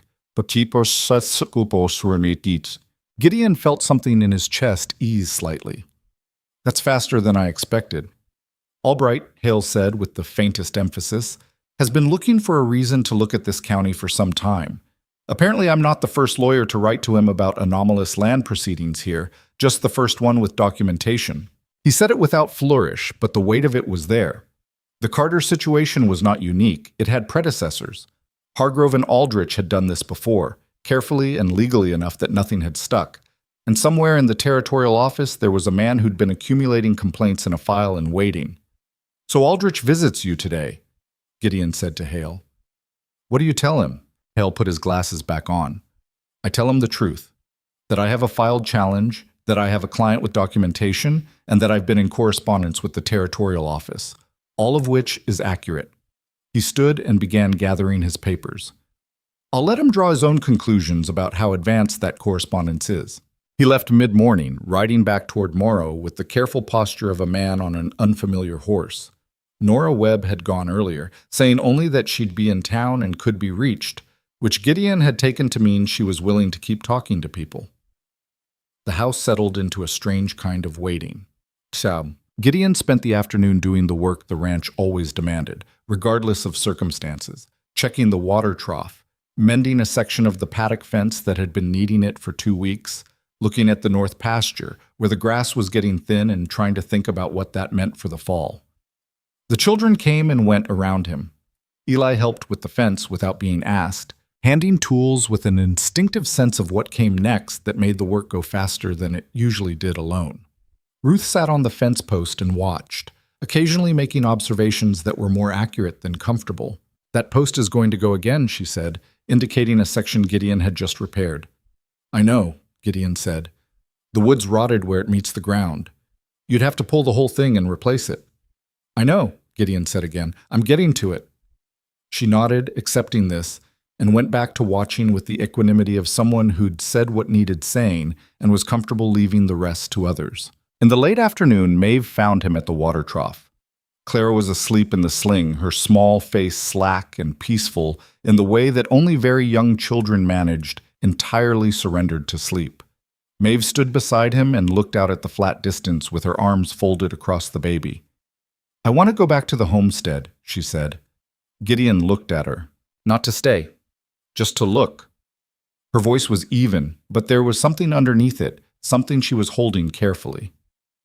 "I want to see what condition things are in. Whether Cain's men have been there, whether the field—" She stopped. "My father planted that field. It needs looking after. It's not safe to go there yet." "I know." She was quiet for a moment. "I keep thinking about the house. Whether anyone's locked it, whether—" She stopped again. Gideon understood. It wasn't really about the field or the locks. It was about the last place her parents had been alive, and the ordinary, terrible fact that life moved on regardless, that weeds grew in untended fields and dust settled on untouched things, and the world didn't pause to observe what had been lost. "When this is done," he said, "we'll go together. Make sure everything is right." Maeve looked at him sidelong. "When this is done." "Yes." She nodded slowly. Then, "What if Hale's visit to Aldrich makes things worse? What if it pushes him to move faster instead of hesitating?" "It might," Gideon said honestly. "So it could go either way. Most things do." She absorbed this. Clara stirred slightly in the sling, and Maeve adjusted her grip automatically, the motion so habitual it was barely conscious. "My mother used to say that the only thing you could do was make the best decision you could with what you knew and then deal with whatever came next." She paused. "I used to think that was just something adults said. Now I think she actually meant it." Gideon didn't say anything. He turned and looked back toward the house. Hale came back the next morning. He came earlier than expected, and he didn't look like a man who'd had a straightforward professional call. He came through the gate with his hat in his hand and his coat dusty from the road, and he sat down at the table and Gideon poured him coffee without asking, and Maeve and Daniel came in from the back room because they'd heard the horse. "Aldrich is moving," Hale said. He took the coffee and held it without drinking. "I went to see him yesterday afternoon as planned. He was civil, completely civil. He told me the challenge was filed properly, and he'd review it in due course, and I was welcome to correspond with the territorial office if I felt it was warranted." He set the cup down. "Then, this morning, 2 things happened. The first is that Aldrich signed a reissued custody order. Correct signatures this time. Both required officials. He processed it at 7 o'clock this morning. Who's the second signatory?" Gideon said. "Commissioner Trask. He signed it at 6:30, which means Aldrich had it ready for him before 6:30. Hale looked up. Aldrich was at his office before dawn. That is not a man who wakes up early. "What's the second thing?" Daniel asked. Hale looked at him. "Thomas Greer came to see me this morning, early, before I'd even had breakfast." He paused. "He's one of Cain's deputies." The room was very still. "He came to my office," Hale continued, "and he closed the door and he told me that last night, after Cain got the order signed, he overheard a conversation between Cain and Briggs. He didn't hear all of it, but he heard enough to understand that they weren't planning to come back to this ranch." Gideon felt the floor shift slightly under him, not physically, just the internal lurch of a plan being invalidated. "They're going for the homestead."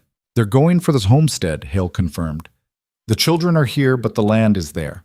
If they can establish county possession of the property before the territorial inquiry formally opens, it becomes an existing legal situation rather than a prevented one, much harder to reverse. How long do we have? Maeve said. Her voice was flat and very controlled. Greer thinks they ride this morning. He came to me first thing, which means… Hale looked at the window, at the angle of the light. They may already be on the road. What happened next had very little ceremony to it. Gideon was moving before Hale finished his sentence, crossing to the door and pulling his coat off the hook, his mind running ahead to what needed to happen and in what order. He looked at Daniel. Saddle the gray and the bay, now. He looked at Maeve. Get the documents. Everything, all of it, in the pouch. He turned to Hale. Can you ride fast? Hale blinked. Faster than this morning. We need to get to the Carter homestead before Kane establishes a physical presence there.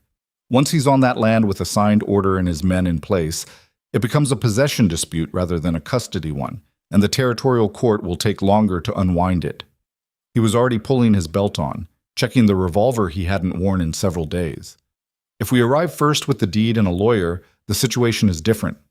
And if Kane's already there, Hale said, then we deal with that. Gideon. Maeve was in front of him, the oilskin pouch in her hand.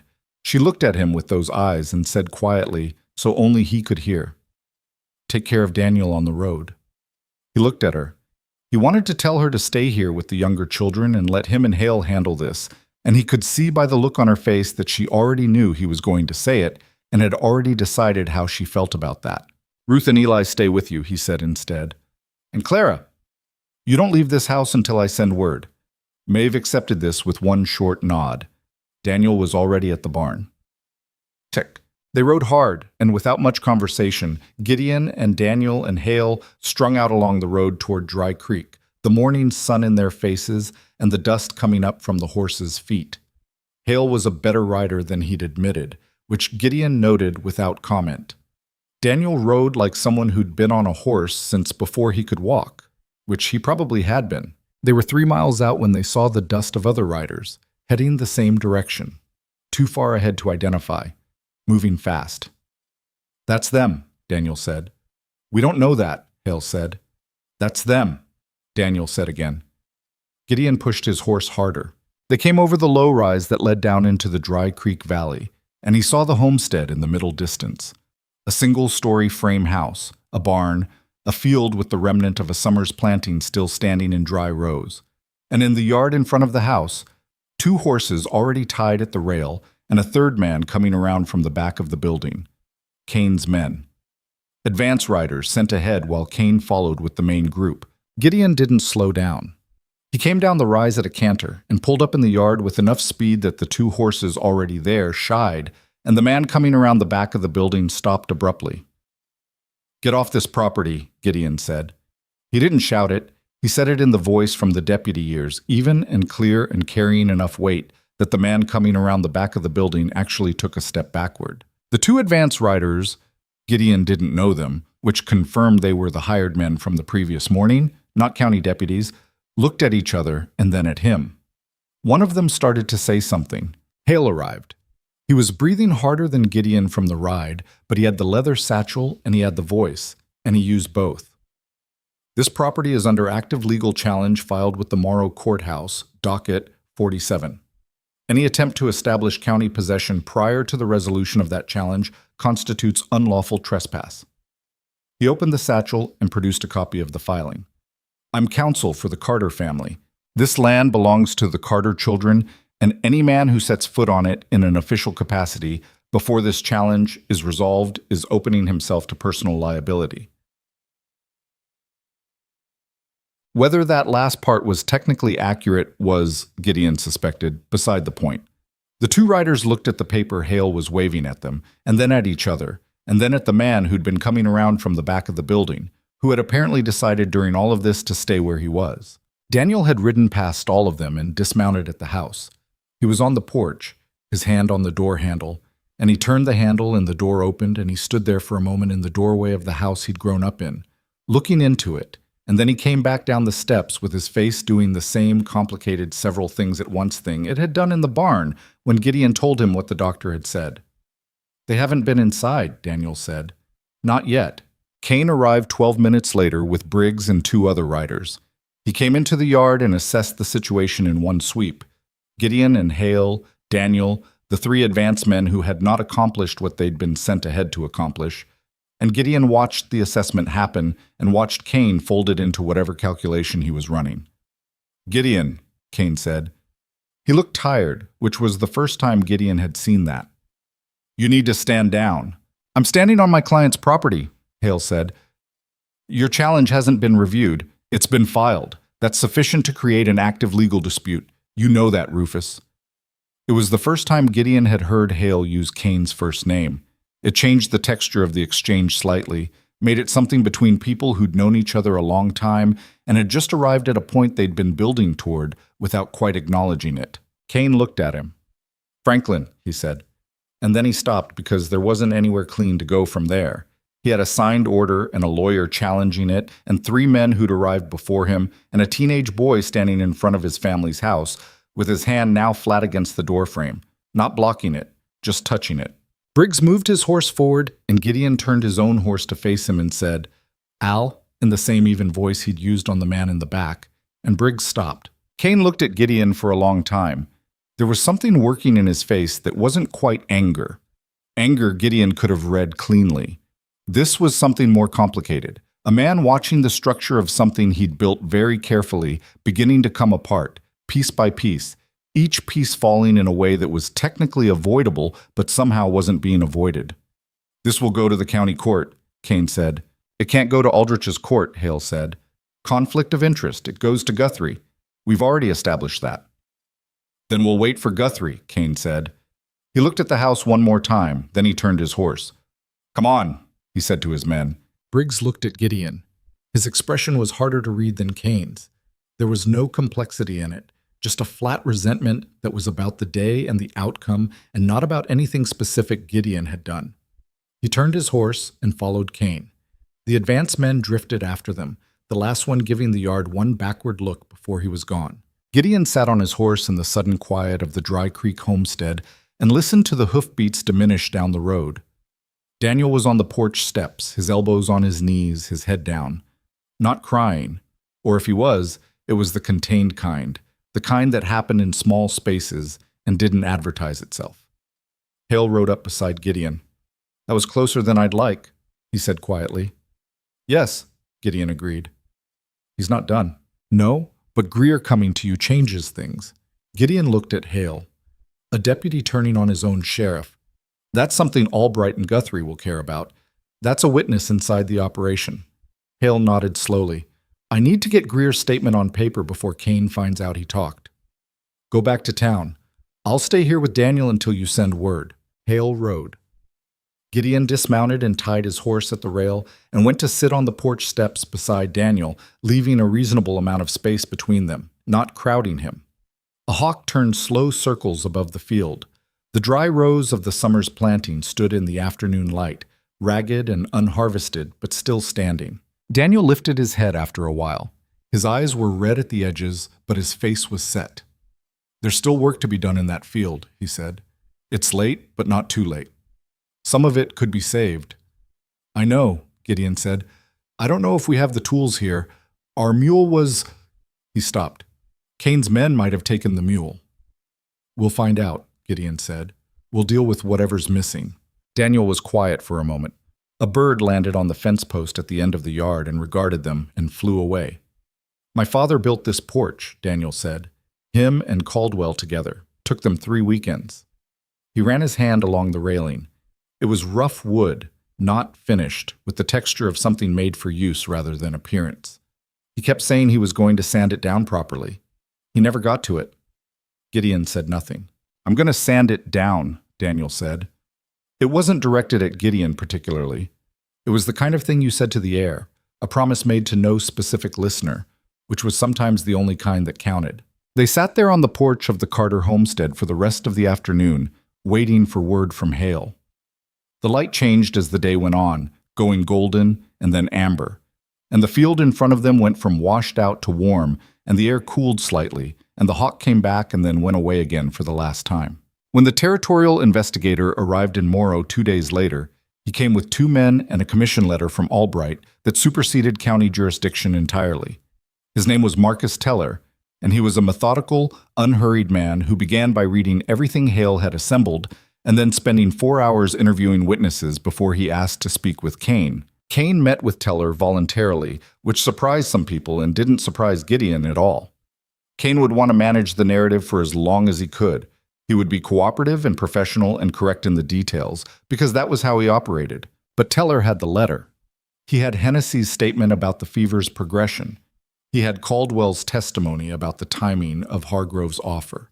He had Greer's statement, taken by Hale the same day Greer came forward, detailing conversations he'd overheard between Kane and Briggs about the homestead plan.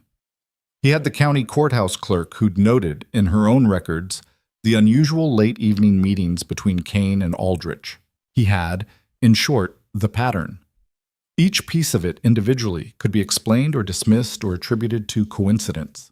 Together, in Teller's careful hands, they became a shape that was unmistakable. On the 4th day after Teller's arrival, Judge Aldrich resigned his position pending investigation. He did it quietly, through a letter delivered to the county commissioner's office, and he was on a train to Tulsa the following morning. Kane lasted 3 days longer. What finally moved him was Greer. When Teller presented Kane with Greer's statement, which was specific and detailed in ways that only an insider could produce, something in Kane's calculation shifted. Without Aldrich, the judicial protection was gone. Without the order's legitimacy, the county possession was exposed. Without the cover that the whole enterprise had relied upon, what remained was a record that led in directions Kane did not want Teller to follow. He resigned on a Tuesday. He did not go quietly, and he did say that it was politics and enemies and men who didn't understand how things worked in frontier counties, and Gideon heard about all of it secondhand from Hale, who heard it from Teller's clerk. By the following week, Kane had left Morrow entirely. Briggs went with him, which was the expected thing. Greer came to the ranch one afternoon, not long after. He stood in the yard with his hat in his hands and looked at Maeve and said that he was sorry it had taken him this long to say something, that he'd known something was wrong for months and hadn't said anything because he'd told himself he wasn't sure. Maeve looked at him for a long moment. "You came in the end," she said. "It wasn't absolution exactly, but it wasn't condemnation either. It was just the plain fact of it." Greer nodded. He put his hat back on and rode away. The formal ruling from the territorial court came on a Thursday, 3 weeks after Teller's investigation opened. The Carter homestead deed was confirmed, the water rights registration was confirmed, the orphan custody order was vacated. James Hargrove's company was placed under investigation for fraud in connection with the county proceedings, and a separate inquiry was opened into the acquisition of 3 other properties in the county over the prior 4 years. Hale rode out to the ranch to deliver the news himself rather than send it by post. He arrived in the early morning, and Gideon was on the porch, and he knew from the way Hale looked climbing down from his horse what the news was before a word was said. He went inside and told the children. Maeve sat at the kitchen table and heard it all, and when Hale finished, she was quiet for a long moment, her hands flat on the table, looking at them. Clara was in her lap, older now, almost 7 months, lifting her head with a new kind of deliberate purpose that she'd developed in the weeks at the ranch. "So it's ours," Maeve said. "The land is still ours." "It always was," Hale said. "The court confirmed it." Maeve lifted her eyes from her hands and looked at Gideon, and there was something in her face that was too complicated to name cleanly. Relief, yes, but also something that relief was sitting on top of. Something heavier that relief didn't erase. The land being theirs didn't change what it had cost. It didn't change what was buried in the spring ground near Dry Creek, while men with leather cases had walked the fence line in paces. It didn't change those things. But it was something. It was the thing her father had built the record for. The tin box. The careful notes. The paper and ink that didn't lie. "Thank you," she said to Hale, and then looking at Gideon, "Both of you." Eli let out a sound from the back of the room that was somewhere between a yell and a laugh. Surprise and relief colliding in a 10-year-old who hadn't had many chances recently to make loud, involuntary noises. Ruth put her hand over her mouth, but her eyes were bright. Daniel went outside. Gideon found him 5 minutes later, standing at the paddock fence, looking out at the north pasture, his elbows on the rail and his chin on his arms. He didn't say anything when Gideon came to stand beside him. They stood there for a while, the two of them, looking at the land that spread out ahead of them in the morning light. "I need to go back," Daniel said eventually. "Back to our place, thus start getting things in order." "Not today," Gideon said. "I know, not today." He was quiet for another moment. "But soon." "Soon," Gideon agreed. Daniel turned and looked at the ranch house, at the kitchen window where the lamp was still on, where the shapes of his sisters were visible moving inside. He looked at it for a while with an expression that was somewhere between where he'd come from and where he was standing now, and Gideon looked at the same window and felt the same thing, differently. "What happens to all of us now?" Daniel said. It was an honest question. Gideon thought about giving him an honest answer, and about what an honest answer was. "I don't know exactly," he said, "but there's a field that needs looking at over at Dry Creek, and a porch rail that needs sanding, and here there's a fence post that Ruth says is going to go again." He looked at Daniel. "That's probably enough to start with." Daniel almost smiled. It was the closest he'd come in a while. The morning went on around them, ordinary and unhurried, the way mornings do when the thing you've been bracing against has finally passed and the world hasn't ended, and the next thing is just the next thing. The fence post Ruth had predicted would go finally went on a Wednesday, 3 weeks after the territorial ruling came through. It didn't go dramatically. No storm, no cattle pressing against it, just the quiet surrender of wood that had been rotting at its base for longer than anyone had properly attended to, leaning a little further each morning until one morning it simply wasn't upright anymore. Gideon found it when he went out before breakfast, lying in the grass with the wire sagging around it like it had just decided it was done. He stood looking at it for a moment and then went inside. "Ruth," he said. She looked up from the table where she was helping Clara practice sitting unsupported, both her hands hovering an inch from the baby's sides, ready. "You were right about the post," he said. Ruth's expression did not change, but something in it settled with the particular quiet satisfaction of someone who has said a thing and been proved correct and doesn't need to make anything of it. "I know," she said. That was the texture of things now. Small, specific, ordinary. The fence post and the breakfast and the accumulated daily business of a ranch that had more people in it than it had been built for, which meant there was always something needing doing and always someone nearby to notice it. Gideon had lived alone for 11 years, and he'd grown accustomed to the particular silence of that, the way a man's days took a shape that fit only him, economical and uninterrupted. He hadn't understood what he'd adjusted to until the adjustment was no longer necessary. He pulled the post that morning with Daniel's help, digging out the rotted base while Daniel held the wire clear. They worked in the early cool before the heat came up, not talking much, the work finding its own rhythm. When they were done and the new post was in the ground and tamped solid, Daniel stood back and looked at it with the critical eye he'd been developing for structural things, a habit Gideon had noticed growing over the past weeks. "Better," Daniel said. "Better," Gideon agreed. This had become a kind of language between them, this economy of assessment. Better? Good enough. That'll hold. The language of men who worked alongside each other and didn't need to narrate the work. Going back to the Carter homestead had not been simple. They'd gone the first time the week after the ruling, all 5 children and Gideon, riding out to Dry Creek in the early morning.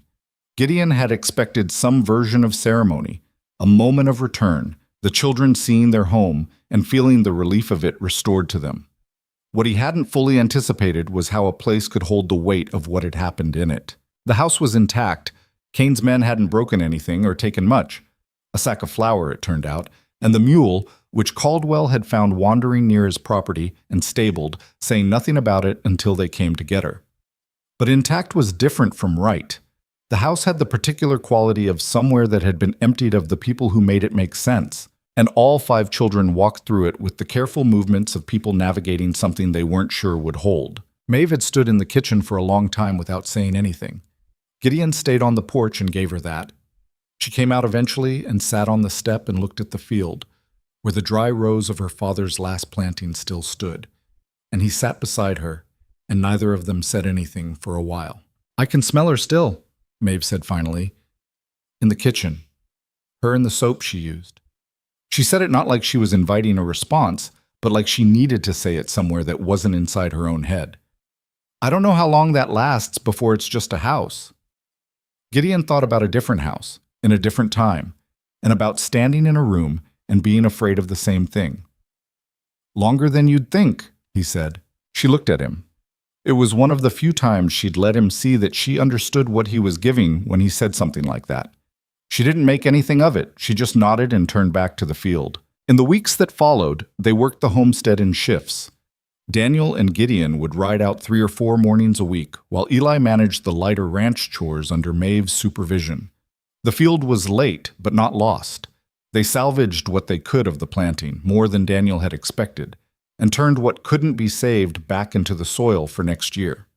The mule, returned from Caldwell's stable, turned out to be in better condition than anyone had anticipated, which Caldwell credited to proper feeding and which the mule seemed to take as her due.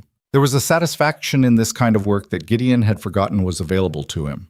The satisfaction of a thing that needed doing, done, with results you could stand in front of and assess. He'd had this once before, years ago, and then he'd lost it. And in the years since he'd maintained the ranch with the competence of someone who understood the necessity of the work, but had stopped feeling it. The work had been functional. It hadn't been this. He wasn't sure he could name what this was, exactly. He tried not to spend too much time trying. Yeah, Ruth sanded the porch rail. She did it one Saturday morning without telling anyone she was going to, finding the sandpaper in the barn where Gideon kept it and working her way methodically from one end of the rail to the other. Gideon came out to find her halfway through, her small hands moving in even strokes, the wood coming up clean and pale under them. He sat in the porch chair and watched. Daniel said he was going to do that, he said. Daniel says a lot of things, Ruth said without stopping. It was not unkind, it was simply accurate. Daniel had said he was going to do it and had not gotten around to it because there was always something more urgent, and Daniel's capacity to take on more urgent things was apparently without limit. Ruth had assessed this and acted accordingly. She finished the rail that afternoon and stood back and looked at it. The same way Daniel looked at the fence post and Gideon looked at the water trough after a repair, with the practical eye of someone checking their own work. Good, she said, to no one in particular. When Daniel saw it, he said, I was going to do that, and Ruth said, I know. And that was the whole conversation. Tessum. Clara was 8 months old when she laughed for the first time. Not a smile. She'd been smiling for weeks, at faces and at ceiling beams and at the horse in the paddock who had taken a particular interest in looking through the kitchen window. A real laugh, sudden and helpless, the kind that surprised the laugher as much as anyone else. It happened because of Eli. He'd been making faces at her across the breakfast table, the kind of extended private project that Eli undertook with complete seriousness while appearing to do it casually, and she'd been watching him with the intent focus she gave everything, and then something he did, some particular arrangement of his face that was exactly right, broke through whatever threshold existed between interest and delight, and she laughed. It was not a sophisticated sound. It was a baby laughing, which is one of the most unambiguous sounds in the human repertoire, the kind of sound that has no subtext and requires no interpretation. It was just joy, direct and complete, issued by a person too young to know that joy was something you were supposed to ration. Eli looked like he'd been handed something. Maeve, across the table, went very still. Gideon watched her face do something complicated and private, watched her press her lips together and blink twice, and then breathe out slowly, and he understood that this was the specific grief of hearing something your mother never got to hear, arriving at the same moment as the specific gratitude of hearing it at all. Both things at once, which was how it usually worked. Eli made the face again. Clara laughed again. By the third time, even Ruth was smiling. Hale came out to the ranch on a Friday in September, 6 weeks after the ruling, with papers for Maeve to sign. The formal completion of the challenge, the legal confirmation of guardianship status, the documentation that made official what had been functionally true for some time. He sat at the kitchen table with his glasses on and explained each document before she signed it, which she appreciated and which Gideon suspected she'd have demanded if Hale hadn't offered. When the papers were done, Hale accepted a cup of coffee and looked around the kitchen with the expression of a man who'd last seen it as a staging ground for a legal battle and was now seeing it as a kitchen. I have a matter to raise, he said. He set the cup down and looked at Gideon. The town wants to do something, a gathering of some kind. People have been asking about it since the ruling came through. He paused. Nora Webb is the one organizing it, which means it will happen whether or not you agree, but she thought it would be polite to ask first. Gideon looked at him. What kind of gathering? The kind where people come together and someone makes a speech and there's probably food. Hale's expression was carefully neutral. It's the sort of thing towns do when something happens that they want to acknowledge publicly. I don't need acknowledging, Gideon said. I understand that, but I'm told, and I'm relaying this accurately, not editorially, that it's less about acknowledging you specifically and more about the town acknowledging itself, what it did or didn't do, what it chose to do when it mattered. Hale took his glasses off. Some of those people on the road that morning had known what Kane was doing for longer than they want to admit. Coming out that day was, for some of them, a way of addressing that. Gideon didn't say anything for a moment. He understood this better than he wanted to because he'd had his own version of it. The years of watching how things worked in the county and not finding sufficient reason to push against it. He'd needed 5 children to come through his fence line. Other people had needed a crowd to join. When? He said finally. End of the month, Hale said. If you're agreeable. Maeve was looking at Gideon from across the table. He could see that she had something to say about it and that she was waiting to see what he said first. Fine, Gideon said. Maeve said, Good. He looked at her. You already decided. I thought it was a good idea, she said. I didn't think you'd agree easily. She picked up her coffee. I was right about the second part. There were things that got talked about in those weeks that couldn't have been talked about before, when the situation had been too immediate for anything except getting through it. One evening, after the children were in bed, or in Maeve's case, after Claire was settled, which had become the marker of when the day's work was officially done, Gideon sat on the porch in the cooling air, and Maeve came out and sat in the other chair, the one that had been empty since he'd owned it, and they sat without talking for a while in the way that had become comfortable. I've been thinking about school, Maeve said. What about it? Ruth should be in school. She's smart. Smarter than me, maybe, in the ways that school is useful for. And Eli. She paused. There's a schoolhouse in Morrow. I know because Nora Webb mentioned it. Ruth could board with a family during the week if we arranged it. Come back on weekends. That costs money, Gideon said. I know. I've been thinking about what the homestead brings in. If we sell half the cattle when the time comes and put the money toward Maeve, he looked at her. I have money. It's not a lavish situation, but it's not one where Ruth can't go to school. She looked at him with the flat, assessing gaze she used when she was deciding how to take something. I don't want to be a burden on your You're not a burden, he said. He said it plainly, without elaboration, because it was plain. She was quiet for a moment. Daniel says you're going to help him put in a winter crop at Dry Creek. We talked about it. That's a lot of work for someone else's land. Gideon looked at the dark pasture and thought about how to say what he wanted to say without making it into something it didn't need to be made into. He wasn't a man who talked about feelings in the way that some people talked about them, with the feelings named and examined and held up to the light. He expressed things in different ways, in staying on the porch, in making the fence post solid, in riding fast toward Dry Creek when it mattered. But some things needed words. It's not someone else's land, he said, not in the way you mean. He looked at her. I'm not trying to take anything from you. The homestead is yours, the land is yours, all of it is yours and your family's, and that's not up for discussion. But if I help Daniel put in a winter crop, and Ruth goes to school in Morrow, and Eli learns to do more than carry tools on a fence repair. He stopped. I'm not sure that has to be categorized. I'm not sure it needs a name. Maeve looked at him for a long time. The night was very quiet around them, the kind of quiet that had people somewhere in it now, the sound of 5 children breathing in the house behind them. My father used to say that family was the people who showed up, she said finally. Not always blood. Sometimes just the people who were there when it counted and then stayed. She looked at her hands. He would have liked you. Gideon didn't say anything to that.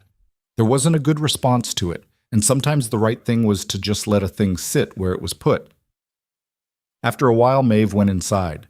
Gideon stayed on the porch a little longer, long enough to watch the stars do what they did when the air was clear and still, which was everything. The gathering happened on a Saturday at the end of September, in the open space behind the Morrow feed store, which was the largest flat area in town that wasn't the road. Nora Webb had organized it with the same kitchen cabinet efficiency she brought to everything, which meant there was food, and there were chairs, and things started approximately when they were supposed to start. It was not a large event, 40 or 50 people maybe, which was a substantial fraction of the town's population and meant that whoever wasn't there had made a choice not to come. Gideon noticed this without judgment. People had their reasons. The important ones were here. Caldwell came with his wife, who was a quiet woman who shook Maeve's hand and held it for a moment and said, "Your mother was a good woman," and left it at that. Hennessy came and stood near the back in the way of people who want to be present without being principal. Greer came, which was either brave or necessary or both. He stood apart from the main group, and people treated him with a complicated mixture of acknowledgement and reserve that he accepted without trying to reduce it. He'd done what he'd done late, and he knew it, and the town knew it, and the way forward from that was just to be there and let time do what it did. Hell made a speech, which was mercifully shorter than his professional manner might have suggested. He talked about the legal process, about what the territorial ruling had confirmed, about the work that still remained in the county regarding the Hargrove investigation. He did not editorialize. He was a lawyer presenting facts, and the facts were sufficient. Then Nora Webb said some things that were less formal and more true, the way things often were when lawyers finished and regular people started. She said that the town had let some things go on longer than it should have, and that this was something they all understood and would have to sit with, and that showing up when it counted was not the same as having stopped it sooner, but it was also not nothing. She said this without softening it, which was characteristic, and people received it the way people receive an honest assessment of themselves, not comfortably, but without flinching away. Then she looked at Gideon and said, "You want to say anything?" Gideon had known this was coming and had thought about what he'd say, and had not arrived at anything that felt right to say in front of 40 people. He stood up anyway. "I held that fence wire up," he said. "That's what I did. 5 children came through and I held the wire." He looked around at the people gathered. What happened after that happened because of a lot of people doing things that were uncomfortable and cost them something. Franklin Hale, Peter Caldwell, Doc Hennessy, Tomas Greer. He paused. The people who came out to the ranch that morning and stood on the road and watched. That's what made the difference. Not me. He looked down at his hat and his hands. I want to say that clearly because I think it's important to know where the line actually is. It's not one man making a stand. It's people deciding together that something isn't right and then doing something about it while it's still possible to do something. He put his hat back on. That's all. He sat down. Eli, who was next to him, gave him an elbow nudge of ambiguous meaning. Gideon looked at him. Eli was looking forward with an expression of elaborate innocence. After the speeches, there was food, and after the food, there was the loose milling movement of people who have done the formal part of a thing and are now doing the actual part, which is standing around and talking. Gideon found himself in several conversations he hadn't sought, with people wanting to express things they hadn't found occasion to say in the normal run of days. He received these with the best grace he could manage, which was not always considerable. At some point in the middle of it all, he found Daniel standing next to him, both of them slightly apart from the nearest cluster of people. "How are you doing?" Gideon said. Daniel thought about it genuinely, which was a habit Gideon had come to appreciate in him. He didn't give reflexive answers. "It's strange," he said, "being thanked for things that happen to us." He looked at the gathered people. "I'm not angry about it. It's just strange. People need to mark things," Gideon said. "It helps them make sense of what they did." "I know." Daniel was quiet for a moment. "I've been thinking about what comes next. For us. The homestead, the winter crop, what Maeve said about Ruth's school." He looked at Gideon sideways. "What all of it adds up to." "What does it add up to?" Gideon said. Daniel turned to face him directly, which was a thing he did when he was being deliberate, when he wanted the thing he was saying to land where he was aiming it. He was 15 and he had the posture of someone older, and in the afternoon light of a September gathering in a small Oklahoma town, he looked more like his father's son than Gideon had seen him look before. "It adds up to us not wanting to be separate from you," Daniel said. "Not Maeve, not any of us. He held Gideon's gaze steadily. "I know that's not something you asked for. I know you held the fence wire up, and it became this whole thing that you didn't necessarily plan, but that's where we are." He paused. "I'm asking if that's all right with you." Gideon looked at him. He thought about what he'd said to Maeve on the porch about names and categories, and about how some things didn't need naming, and he understood now that the person across from him was 15 years old and had been without a father since May, and needed something named, actually needed it, regardless of what was comfortable for the man being asked. "Yes," Gideon said. "It's all right with me." Daniel nodded. He looked away back at the gathering, and his jaw was working slightly in the way it did when he was keeping something from his face. "Good," he said. They stood there together for a while longer, shoulder to shoulder in the way of people who have been through something and come out the other side and are now figuring out what the other side looks like. October came in cooler than September, and the light changed the way light does in fall on the flatlands, going golden and horizontal and making ordinary things look significant, which Gideon thought was either a gift or a trick depending on the day. Ruth went to school in Morrow on a Monday in early October. She boarded with the family of the schoolmaster, a quiet household that seemed to suit her, and she came back on weekends with a satchel full of work that she did at the kitchen table on Saturday mornings, with a focus that bordered on aggressive. She never said she liked school, but she also never said she didn't, and she started bringing books home that were not assigned, which told Gideon everything he needed to know. Eli had developed a project with the horses that Gideon had not authorized but had decided not to stop, because the project, which involved teaching the gray mare a specific response to a particular whistle for reasons Eli had not fully explained, was causing no harm and was keeping him occupied in the hours after the day's work was done, and an occupied Eli was an Eli who was not finding other outlets for his considerable energy and curiosity.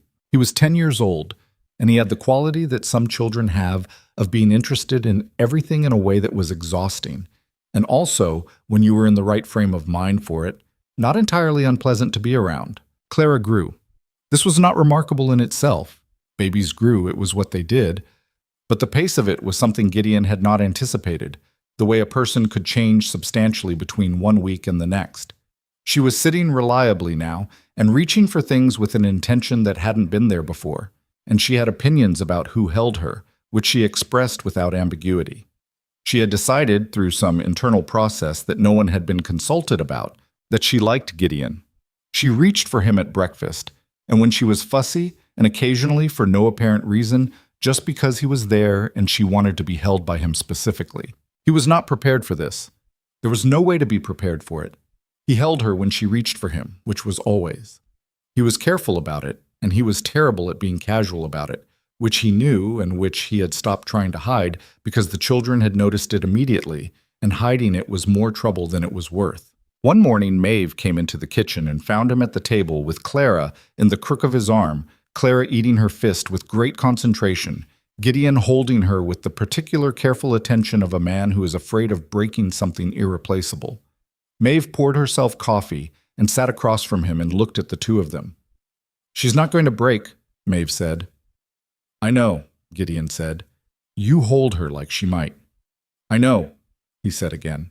Maeve looked at him over her coffee with the expression she had for things she understood and chose not to press. She had told him, months ago, that her father used to say family was the people who showed up.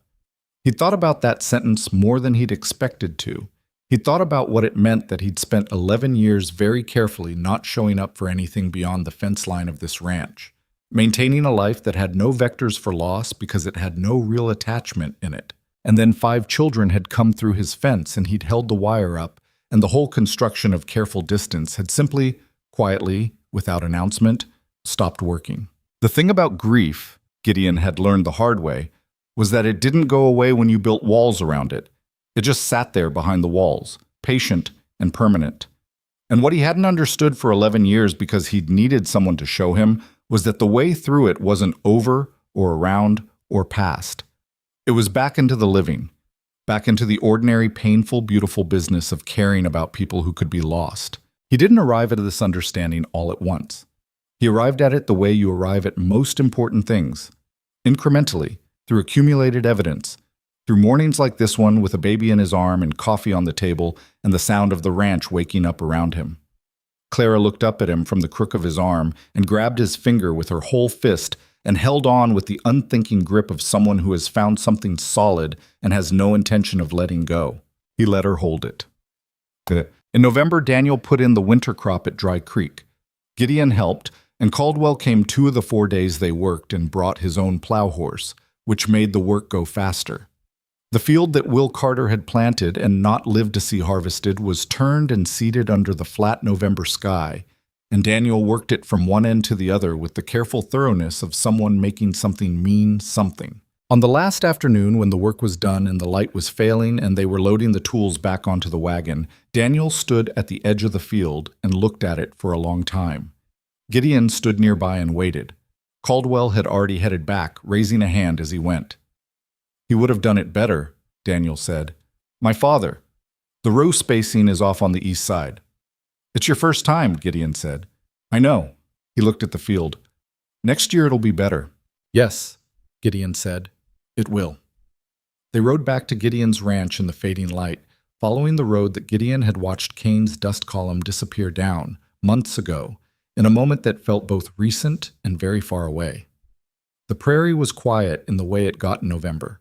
A deep organic quiet that was different from summer's heat-stunned silence, and the sky went from orange to purple to the first dark blue of evening while they rode. "I keep thinking about what you said at the gathering," Daniel said, "about holding the fence wire up." "What about it?" Daniel thought for a moment. "I think you were being too modest, which is not a thing I expected to say to you." He glanced over. "You didn't just hold the wire. You stood in front of Kane and you went to Hale and you rode to Caldwell. You stayed." "Anyone would have—" "No," Daniel said. "They wouldn't. You know they wouldn't. 3 other families before us." He looked forward again at the road. "I'm not saying it to make you feel good about yourself. I'm saying it because I think it matters to understand where choices actually are. You had a choice. You made it. That's different from just holding a fence wire." Gideon rode in silence for a moment. "Your father would have liked you," he said. He said it deliberately, returning what Maeve had given him, because it was true, and because Daniel deserved to hear it. Daniel rode without speaking for long enough that Gideon thought he wasn't going to respond. Then, quietly, "I hope so." They rode the rest of the way without talking, and it was the right kind of silence, the kind between people who have said what needed saying and are comfortable with what comes after. The ranch that Gideon had maintained alone for 11 years was not, in any practical sense, large enough for 6 people. This was a fact that imposed itself daily in small ways. The tight geometry of the kitchen table, the sound-conducting properties of thin walls between rooms, the careful choreography required in the mornings when everyone needed water from the same basin. It was also, Gideon had discovered, a problem he had no particular interest in solving by having fewer people in the house. He'd spoken to Hale in November about the legal questions, what guardianship meant formally, what the children's relationship to the homestead required, what he himself could and couldn't do without their consent as they got older. Hale had answered each question carefully and had also, at the end of the conversation, looked at Gideon over his glasses and said, "You know this could be done more formally if you wanted." "I know," Gideon had said. "When you're ready," Hale had said. "There's no urgency." Gideon had thought about it since then, the way he thought about the fence post before it needed replacing, aware of it, assessing it, waiting for the right time and the right materials. He thought about the children and what they needed from him legally versus what they already had from him, in fact. He thought about what Maeve would say and about what Daniel would say and about what Ruth would say, which would be brief and precisely correct. He thought about what Clara would say when she was old enough to say things. He thought about the way she held his finger. He'd get there. That was the honest answer. He'd get there in his own time, in the way he'd gotten to everything else. Not smoothly, not without hesitation, not without being pushed occasionally by circumstance or by a 13-year-old girl with dark eyes and her father's habit of writing everything down. But he'd get there. Well, the last thing that happened that year worth noting happened on a December evening, ordinary in every way, when Gideon was at the kitchen table going over feed costs and Eli was at the other end of the table doing a schoolwork problem Ruth had sent home for him, and Maeve was feeding Clara by the stove, and Daniel was outside doing the last evening check on the horses. Ruth came in from the cold, back for the weekend with her satchel and her careful opinions, and the book she was reading that nobody had assigned her, and she stopped inside the door to take her coat off and looked around the kitchen with the systematic attention she gave to rooms when she entered them. She put her coat on the hook. She sat down at the table. She looked at Gideon's feed cost calculations, which he'd spread across his half of the table, and said, "You've got the winter hay estimate wrong. It's going to be a cold December." "How do you know?" Gideon said. "The schoolmaster told us. He follows the weather patterns." She pulled his paper toward her without asking and looked at his numbers. "You should add 15%. Gideon looked at her. He took the paper back and adjusted the number. "Thank you," he said. Ruth opened her book. Outside, they could hear Daniel in the paddock talking quietly to the horses the way he did, some one-sided conversation that the horses appeared to appreciate. Clara made a small sound of satisfaction. Eli had started drawing something in the margin of his schoolwork, which was almost certainly not the schoolwork. Gideon looked at all of this and didn't think precisely. He was not a man who narrated his own experience to himself. He just sat in the kitchen with the lamp burning and the cold beginning outside, and the people he had not planned for and could not now imagine being without. And he added 15% to the winter hay estimate, and the evening went on. There is a kind of family that gets made rather than given. Not built to a plan, not chosen in a single deliberate moment, but assembled incrementally through decisions that each seem small when they're made, holding a fence wire up, making coffee week, staying on a porch, riding fast toward a homestead when it mattered. You don't usually see it becoming a thing while it's becoming. You look up one December evening with a lamp on the table and feed costs in front of you, and you realize it already is. Gideon Blackwell had held the fence wire up for 5 children he didn't know, and they had walked through and stayed. And somewhere in the ordinary days that followed, in the work and the meals and the fence posts and the sanded porch rail and the baby who held his finger and wouldn't let go, somewhere in all of that, the ranch had stopped being the place where his life had ended. It had become the place where it went on.